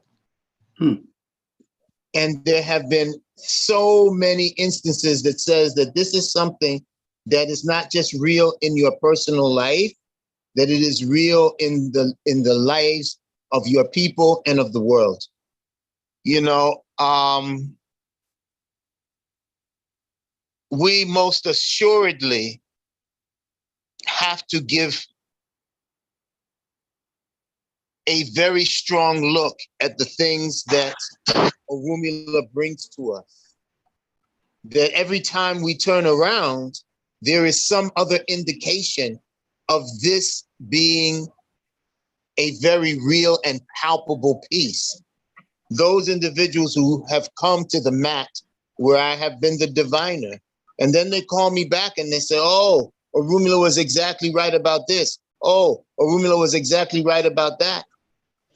It doesn't mean that I'm the greatest diviner that God has ever allowed to be here. It means that the efficacy of Ifa is so strong that no matter who it is that is being presented to handle the responsibility of being the intermediary to Ifa's wisdom, is going to be able to transmit that to those who are coming for that wisdom. I myself, Orunmila has told me things that didn't happen for years, and then it did. This is a tremendous, tremendous, tremendous system. And going back once again, yes, it is important that we have those coming up who are going to reinvest themselves in this to the place where they are going to have the language as part of the tool, because it's so very important. But we must not forget one another simply because we may not be able to always address one another in this very sacred language. I feel so tremendously blessed by the ancestors and by Orunmila that we've had this opportunity today. A month ago, at least for me, this did not happen. And I want to make certain that we can continue and push forward to make this better. Yep. My prayer every day is that Orunmila and the ancestors, the Orishas, will guide me to be in my proper place, to be a bridge to this happening well for all of my people. Okay. Mr. Kalejaye? Ashe. Yeah, thank you so much. If I can just go a little bit further based on what I have just experienced. Olukumi is a childhood friend of mine has always called me, or with touch growing up back home in Nigeria, in particular. But most recently, in the last 8 weeks, that I have introduced my grandchildren to studying Yoruba and learning Yoruba language through Yoruba Gbode. I also took off, I would say, sabbatical leave from my Sabbath worship of being a Seventh-day Adventist, so that I can train and learn with them on Saturday morning. And I've been doing this now for the past 8 weeks, which prevented me from going to my Sabbath worship. So it has allowed me a little bit to deviate from my norms to studying Yoruba and its culture as it relates to Isheshe also. But there is something that happened to me in the last 2 weeks that really shocked me. I've always wanted to go to Cuba to know more. Incidentally, earlier, first week in August, I scheduled to go to the Bahamas with my wife on a cruise. And we were to stay in Miami, in Tampa, Florida for 1 week. So we took Airbnb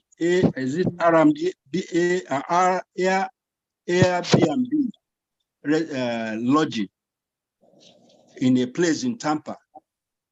And the guy who was my guest, my host, happened to be from Cuba, a Catholic. On 3 different, on the occasions we were there, he's always referring to Yemoja, Shango. I think he mentioned the other third one, but he connected with them in colors. That is what he associates with. This guy speaks Spanish very well, but he said he's more connected to the Yoruba, to those three things, spirituality as a Catholic than any other thing, which is what we connect to in Yoruba land. Shango, Yemoja, I think Ogun, yes, three. Shango, Yemoja, Ogun. Ogun, the god of fire, is identified with red color, blue with Yemoja, which is the god of the sea. And I was shocked that, see how God made things possible for me. I wish I could go to Cuba for this, but even before we went on the cruise, I've already met somebody who made me to understand certain things that I was really looking for, much more. That is God's divine intervention, and I want to appreciate it. Another thing I noticed in what you talked about is how I ran into Dr. Otumba, Dr. Biyo Yefule. I mean, what you have mentioned about him is very unique. I don't think he likes people to go to how good or how nice he's been. My relationship with him has been built around your experience, and I want to thank God for that. And the fact that we are meeting on this platform is something that really I thank God for. And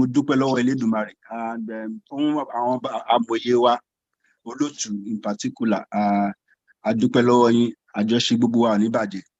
so I want to thank you, Olukumi,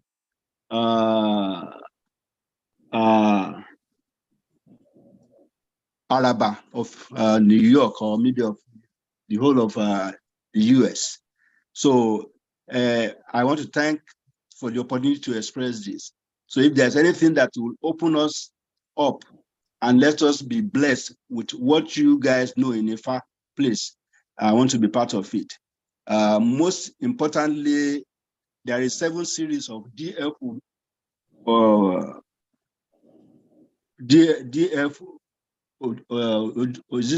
Odugua, the books written in Yoruba, Igbo Mole, Rekerido, is that DF Fagunwa. So that is also exposing me to more in depth of what Yoruba is all about. It's a great opportunity that Yoruba Gbode gave me the opportunity to read and study that book too. Thank you so much.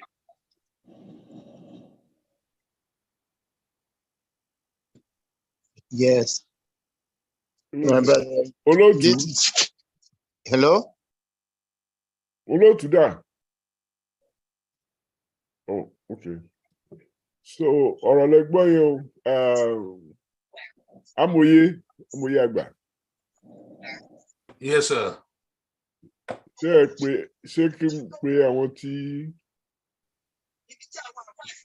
Okay, Chris Akingbade, ṣé you ready? Bẹ́ẹ̀ni, sir. Okay. Ẹ sir. Mo kí gbogbo ilé, mo kí àwọn bàbá wa tán gbé wá sórí ètò. We have to speak English. I will speak English, but I know that he will still understand that Likiki. Mo kí àwọn bàbá wa tí wọ́n gbé wá. Ọlọ́run á wà pẹ̀lú yín, Elédùmarè á dì yín mú. Now, I have questions that I want to ask you. Baba, number one, the Yoruba in Cuba, how many millions are they on the estimates? That is a very good question, the answer to which I do not have. When I was in Haiti a while ago, there was a Catholic priest there that said that 87% of the Haitians were Roman Catholic, but 100% were Yoruba. That's true. It is because we have had to survive in secrecy. I tell everybody we're in secrecy, but not anonymity. Mm-hmm. We had to be secret in order to continue living, period.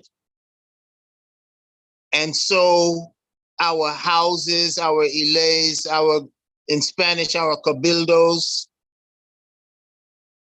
they were kept very close to the chest. Only people who needed to know, in fact, did know. So an exacting number is hard to come by. But if you go to Cuba, there's no one who doesn't know about it. And if they know about it, they probably are in some way involved with it. Thank you, Baba. My next question goes like this. Excuse me, Chris Akingbade. Okay, sir. And Joe, before you continue, let me make give an anecdotal story. Okay. The Oni Ano Shijuade went to Cuba in I believe it was in the 90s. The precise year, I don't remember. Mm-hmm. He had an audience with Fidel Castro. The appointment was something like 1 o'clock in the afternoon. Around 11 o'clock in the morning, while the Oni was making preparation to go see the great Castro, a knock came on the door of the hotel where the Oni was. And the Oni's attendant opened the door. He saw about 6, 7 soldiers at the door. And he asked them what he can do for them. The head of the soldiers told the man that El Presidente is here. Said, El Presidente? What does that mean? So somebody quickly told him it's Spanish for president. Right. And he went over to consult inside, and it was told to bring El Presidente, open the door for El Presidente. And sure enough, when the door was opened, that was Castro himself who was at the door. When Oni came into the living room from the bedroom of the suite, Castro, almighty Castro, that the successive American government have been very, very wary of, afraid of, respected, hated, was right there in the living room. As soon as he saw the Oni, he got up and he gave him a full idobale. Now, the idobale of Castro is the Lukumi idobale, which I've witnessed myself, which it goes like this. You go on the floor, you roll to the left, and you roll to the right, and you then come back and wait for the next order of what to do. On giving Oni the full idobale, Oni was taken aback. He was not expecting that. He thought he was just going to see a ceremonial presidente, ceremonial head of Cuba with a few Yoruba Lukumi Cubans scattered all over Cuba. No, that's not what he saw. What he saw was a Yemoja worshiper who came to salute him. And when Oni said, Mr. President, we were coming to see you for 1 o'clock. Do you know what Castro said? Translated to Oni from Spanish to English. Castro said, when the Oni wants to see Castro, Oni does not come to Castro, but Castro comes to Oni. After saying that, he gave another salute. So I'm telling you that anecdotal story just to let you know that the belief in Yemoja, in Ifa, in Ogun, in Shogo, in Obatala is very, very widespread among the Lukumi in Cuba and all over South America also. So to get the number, the precise quantitative number, like Baba said, is going to be very, very difficult. But nearly everybody believes in Ifa and other Orisha worships. Thank you. Go ahead, please, Mr. Kinkade. Okay, thank you, Dr. Yefule. Thank you so much. Yes, my question that I want to ask is this. The Yoruba in Cuba, is it all of them that are kin? What attachment do they have to Yoruba land in Nigeria? Are they Unfortunately, not much. That's part of our problem. As much as the Yoruba in Nigeria have with the Yorubas in Cuba. Not much. We have to do something to correct for that. And part of it is that we have to get past the silliness of the slavery that has been placed upon both of us. You know, I once heard somebody who what I otherwise would have thought was a fairly educated man say that Norteamericano negro no saben nada, which means that North American blacks don't know anything. If we start out with that premise, how are we going to be able to understand, in fact, what mysteries have been kept within inside of us? Because my experience is that everybody has some, and some people have a lot more than you would assume. Nothing could have survived 400 years and not have some wealth and some empowerment in it.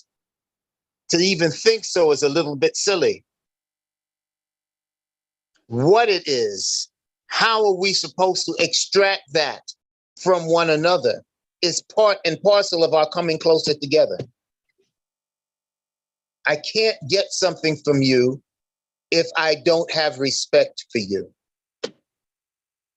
I have gone so many places in Yoruba land and have been treated with respect. We have to continue that. We have to continue that for our growth and our development and our positive forward movement. It is absolutely requisite. We're coming now together. This is a great opportunity for us to begin the process of re-enkindling our belief through language. It's very, very possible now, but it's only possible if we allow for it to be.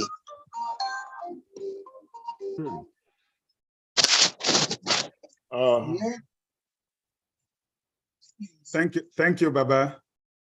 Thank you so much. Alagba, today Akpelogun, Church Wami, Moro you look you. Yeah, mo wambi by you, I have the knowledge that Dr.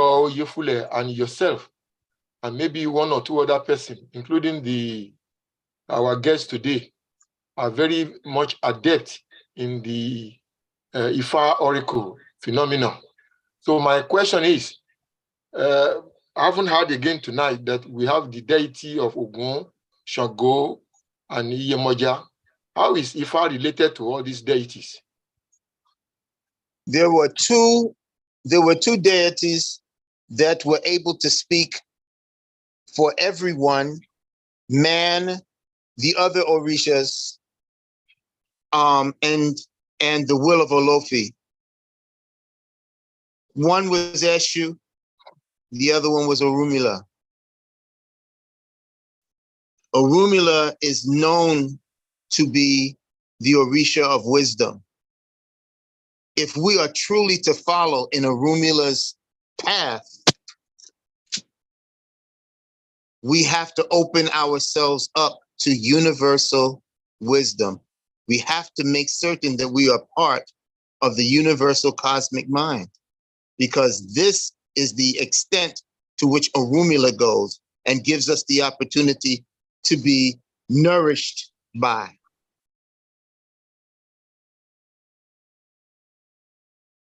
Well, I mean, on this side, we are trying to encourage those who have an ability to understand natural sciences to also embrace practitioner level in Ifa, because Orunmila speaks through numbers and through the mysticism of the universe. If you don't have the discipline to understand things from this level, you may not be able to get the fullness of what Ifa has to offer.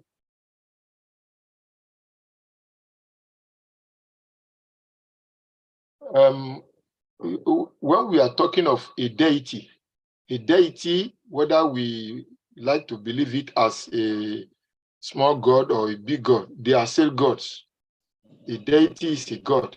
So when you run to a deity, the deity can tell you, give you the solution to your problem.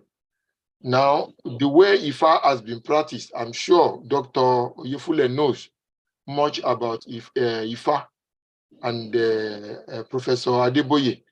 I just want to know how those two are related, the deity and Ifa. We have been talking about the Ifa as if to say that it is not a religion. You don't have to learn language before you study Ifa. And when you study something like a science, then it is coming out of being a spiritual thing. So I'm asking Dr. Yufule, because he's very adept in this, and Professor Adeboye, to also shed some light on how Ifa is related with the deities of Shango, Ogun, and Iyemoja. I believe Orunmila too is a deity. So I want them to give us a very good analysis of their relationship. Thank you.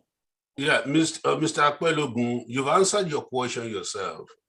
You said they're all deities, but substitute the word deity as message or as messenger. Just use the word messenger, for instance, then it will even be clearer. There is Eledumare, the father of us all, who, well, maybe even the mother, father of us all, who exists. He has disciples or messengers. Orunmila happens to be one of them. Shogo, Yemoja, Ogun are all messengers. Some people may want to make one more important than the others. So obviously, a man who's well versed in Ifa, like Baba Walter, Araba Walter, a person like him will have a proclivity towards Ifa. A Yemoja priestess or priest will do the same for that deity or for that messenger of Orunmila or of Eledumare. And incidentally, in Yoruba land, and I don't know how it's done with the Lukumis and the Candomblé in Brazil, if a Yemoja or Shun or even Ogun is to be worshipped, or there's a congregation of the believers, more often than not, a Babalawo will be there, and a Ifa priest will be there to lead that congregation. I've seen that a couple of times. It does not make him more important than the rest, but he comes there because he can do the Eridilogun.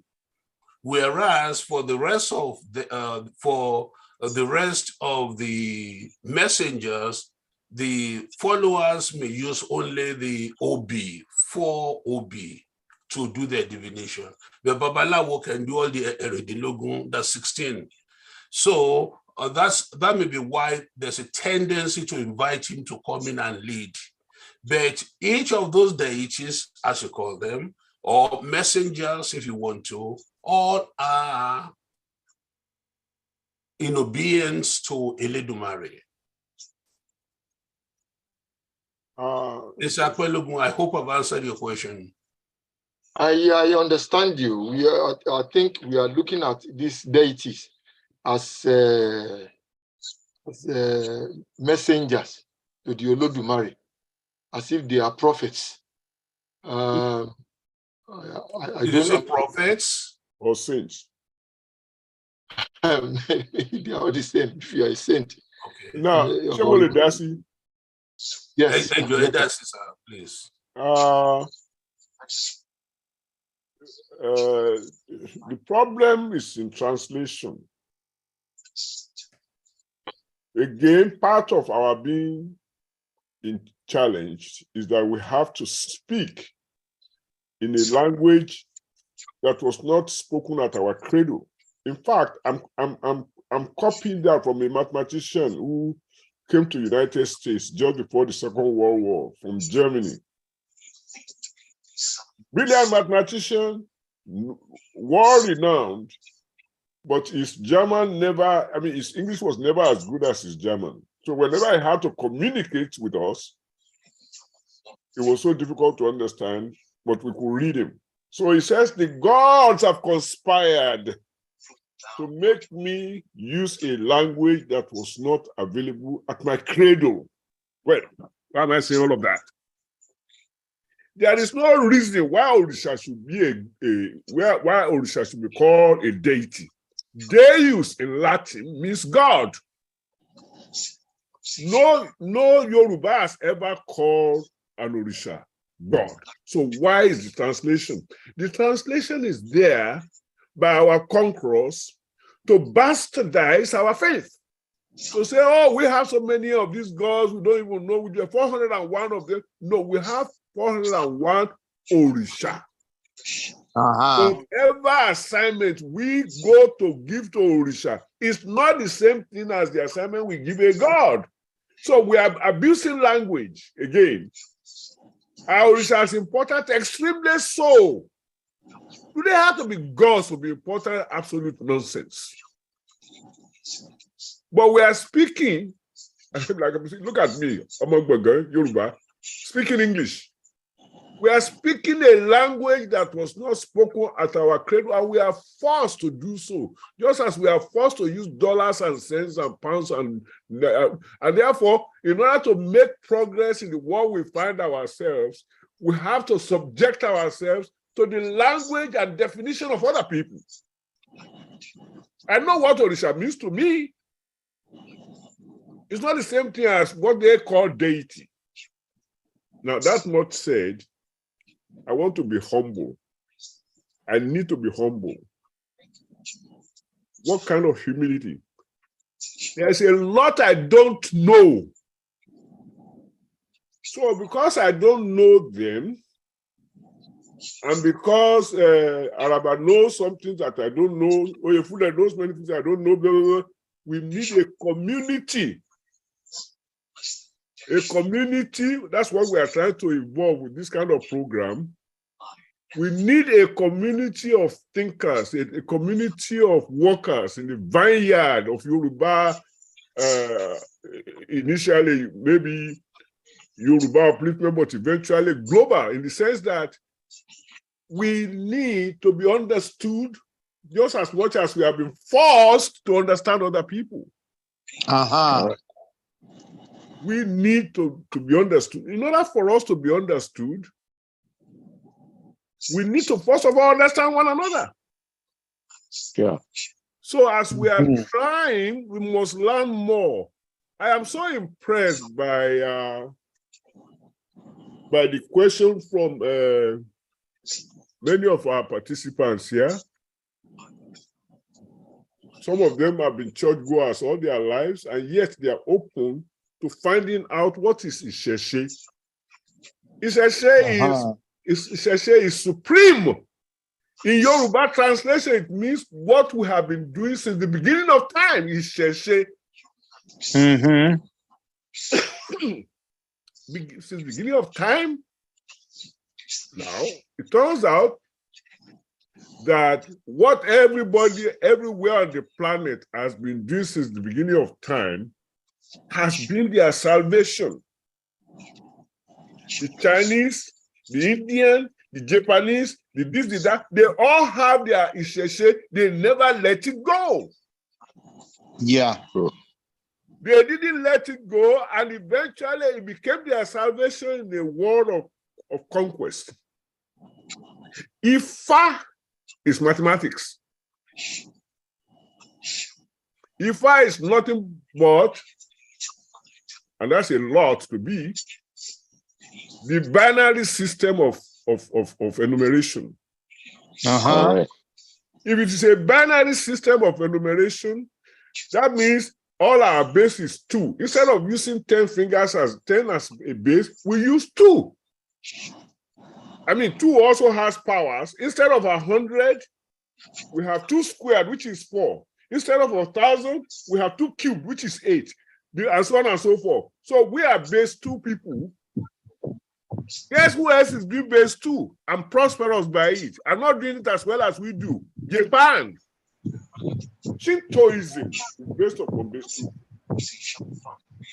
Go to India. Go to all other places in the world. Only people who keep to their originality, who have not been browbeaten away from it, or who have claimed it after being browbeaten, they are the only people making any manner of progress, because if they can rescue their brain and their emotion, then they can rescue their economy. Correct. Until then, we are just aping other people. As one child told me not long ago, we are shadows of other people.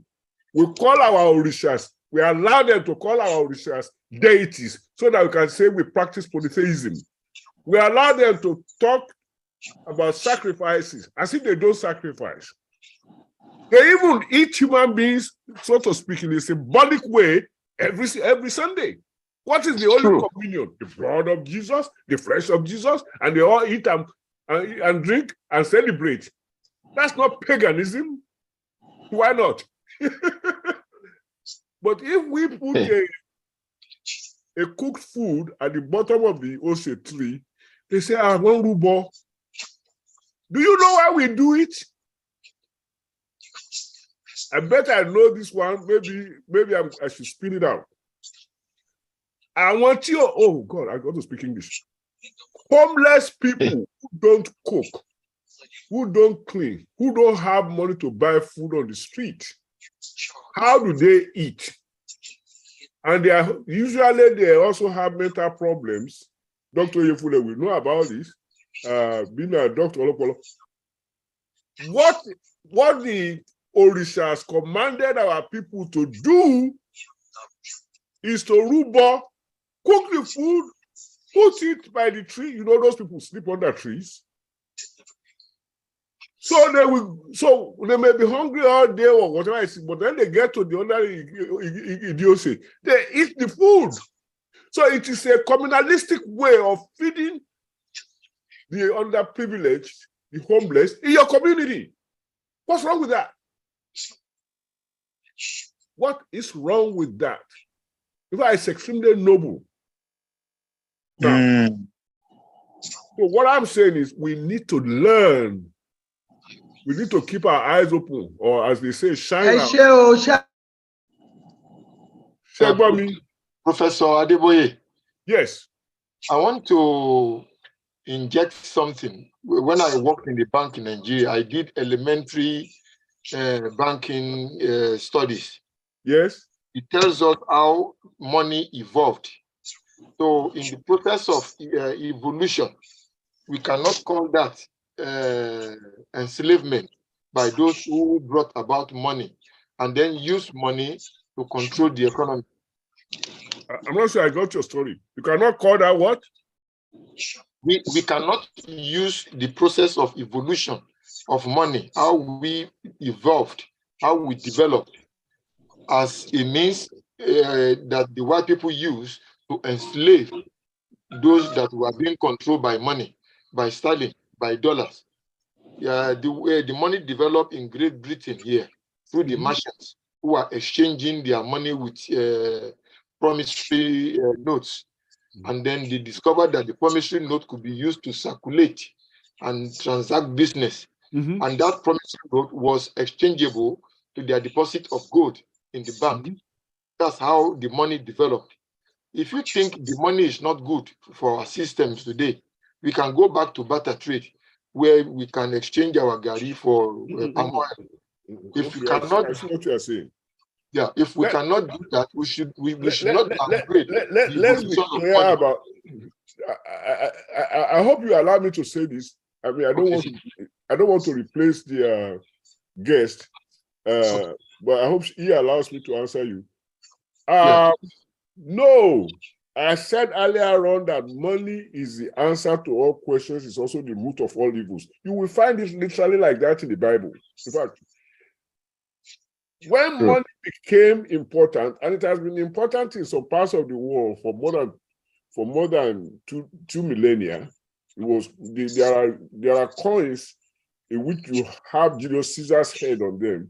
So money has been in many parts of the world, but there are many parts of the world in which you did not have money, where they were trading by barter. That's typically in the tropics. That's fine. But the Yoruba have a proverb, my brother. Ẹni tí ò bá bá gbà yí, á bá gbà lọ. Whether what came to us with gentility or nobility or abuse or whatever, it has come. Right. So now that it has come, we must, I didn't say change with the times and join the abusers. We must find a way to use what has come to us to our advantage. If we go to trade by barter now, that in fact, in the final analysis anyway, all trade is by barter except modern trade, in which the barter is a little more indirect. American dollar is what controls many parts of the world. They will tell you that something costs, you are buying something from Europe, they will tell you it is X dollars. But you don't pay dollars. They get your petroleum and say it is 50 cents per gallon. And how many gallons did you sell to them? And then they take the 50 cents, multiply by that number of gallons, and that they convert it to dollar. And that's what they. So it's still barter, just indirect. Your product, your resources are translated into some exchange instrument, and the thing you want to buy, they tell you. So they tell you how much you are going to get your commodity. They also tell you how much you are going to pay for their product. Professor, barter, because if I want a core and I have all, then I can tell the person who has a core, I'm going to give you a little bit of ole. You give me your core. We negotiate there and there. That has become global negotiation about which not all of us are present. It's no longer, the economy is no longer individual to individual. It's not territory to territory. It's not empire to empire. We have to move with the times. But we have to put our own house in order, first of all, understand where all these things are coming from, so it's not hazy. But once we understand it, either then we can plan an economy a territorial economy, whether the territory is Nigeria or Yoruba or Gbode, territorial economy that responds to the modernity, to what has been brought to us, whether it was brought nicely or forcefully. We have to respond to it. Professor. But the point of the matter is, the man with the gun is the majority. So they still dictate the way, or they almost dictate the way the economy will go. They topple governments if we don't go their way. So it will be our own wisdom on how to manage our future in a way that we smoothly get where we want to go. Professor. I want to see what happens in Niger. Oh, okay. Thank you. Professor. Thank you. Thank you. Thank you, everybody. Thank you so much. I am sorry. The network kicked me out. It took me a while to find my way back in. I'm very grateful for everybody that has kept this going. Our time is spent. We have spent more time than we planned, but I'm still going to call Alagba Wole to ask question for 1 minute so we can wrap this up. Alagba Wole. Thank you, man. Thank you so much to our guests for today. Thank you for your submission and for all the questions you have answered. My quick question I just want to ask is that regarding reparation for slavery by the Western countries. I just want to see what your views are on this topic, if you don't mind. Personally, I don't think there's enough money anywhere to pay for the transatlantic slave trade, because it's probably the biggest abuse of human rights the world has ever known. And so I don't think that we ever have enough money to pay reparations anyway. However, I think it is still good for the demand to be made against the countries that abused our people so grossly. So I would just like to see what your opinions are about this issue. Thank you. Yes. Yes, Ola. Oh. Hello? Hello, do you understand the question? Yes, I understand the question. And really, what he has said expresses my feelings exactly. There is no amount of money, but I don't think that the willingness even to do it is there. And even if it was, now we are looking at the person or the party who has been the enslaver, who has been the aggressor, who has been the raper, who has been the murderer, to now say, I was wrong and I need to pay reparations for that.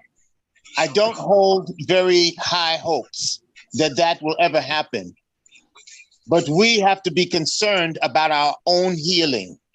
We have to be concerned that those things that happen to us, that we correct it, not because they don't owe something to us, but they can never pay us for the type of horrific treatment that we have been afforded. Our Orishas, our ancestors, Orumila, Olofi, is our caretaker, and they are going to get us to a place that is commensurate with where it is that we are supposed to be if we allow for ourselves to be in communication with the very forces that have always taken care of us.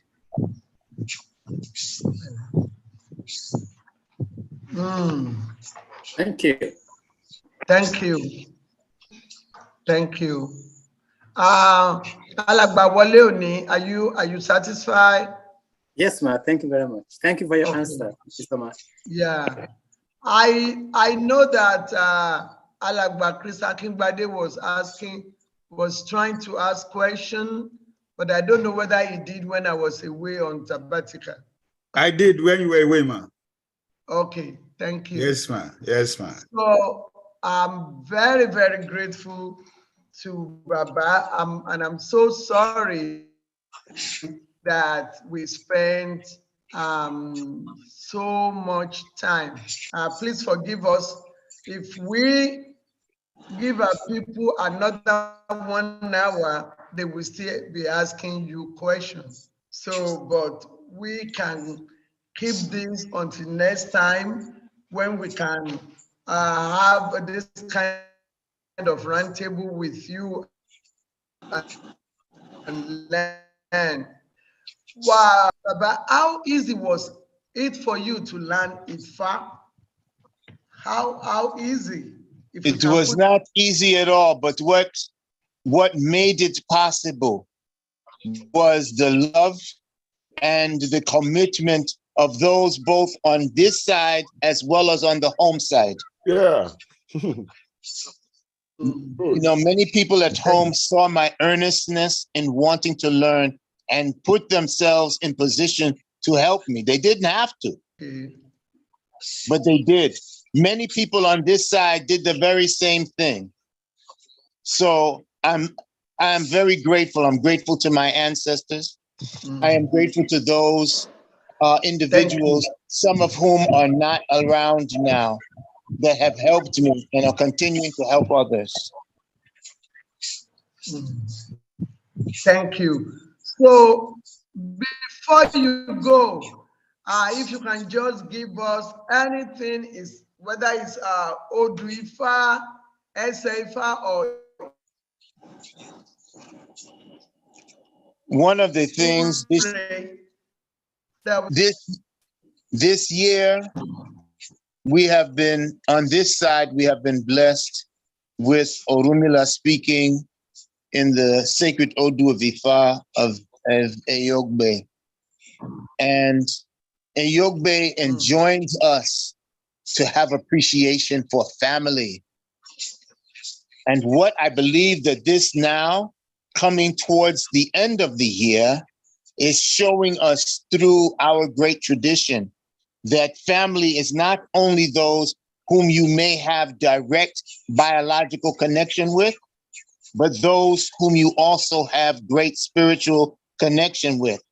That it is this growth in our communal pot that is going to allow for us to be fed, not just today, but all days moving forward. Thank you all so very much for having me. I'm very appreciative. Thank you, Baba. Thank you so much. We are very grateful that you are able to come and that we have learned all this much from you. We are very, very grateful. I'm going to also thank Dr. B. Oyefule for providing this contact and working so hard on it to make sure of our listeners worldwide. Ogbo, I'm going to say Aboru, Aboyi, Aboshishe. Abuato. Abuato.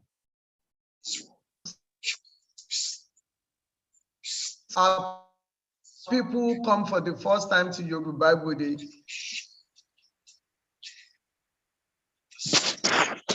About Yoruba language, culture, and where we're supposed to be as Yoruba. And I'm also happy to say that Yoruba Gbode has added another important thing. We're still working on it. Give us a week or two. Is yorubalanguage.com. You will be able to go to yorubalanguage.com and learn pretty soon. We have started working on it. Don't forget yorubalanguage.com. We are going to be sending things that is going to be very, very important, that is going to help our language and our culture. That will start soon. I'm also taking this opportunity to invite our people. Yoruba Gbode Institute of Language and Culture is ongoing. We don't do semester anymore. We are doing rolling admission. Please feel free to call my number, the number that you usually call for Yoruba Gbode, 860-371 9367. I'm very happy that our people are responding. I'm also taking this opportunity to thank people who have been helping us. Some people will say, oh, you are not around here, you are back in Africa and you are doing this. I want to do this to help you. I want to do that to help you. So I am very grateful for people who have been, chipping in to make sure that this program keep going, despite the Olo to not being within the place where I used to be. I'm thankful. I'm also taking the opportunity. People, please do not rest, do not leave us alone. We need donation from time to time so we can keep this going. So on behalf of myself, Shola Yusuf, my wise men, Baba Deboye, Baba Oyefule, Baba Oyetunde Thomas in absentia, all our people who have joined us, my engineer in Lagos, our engineer Israel Oriaku. Thank you, everybody. Oh, do I agbe wow. Ire o. Ẹ ṣé o. Ẹ ṣé o. Ó dìgbà kan náà.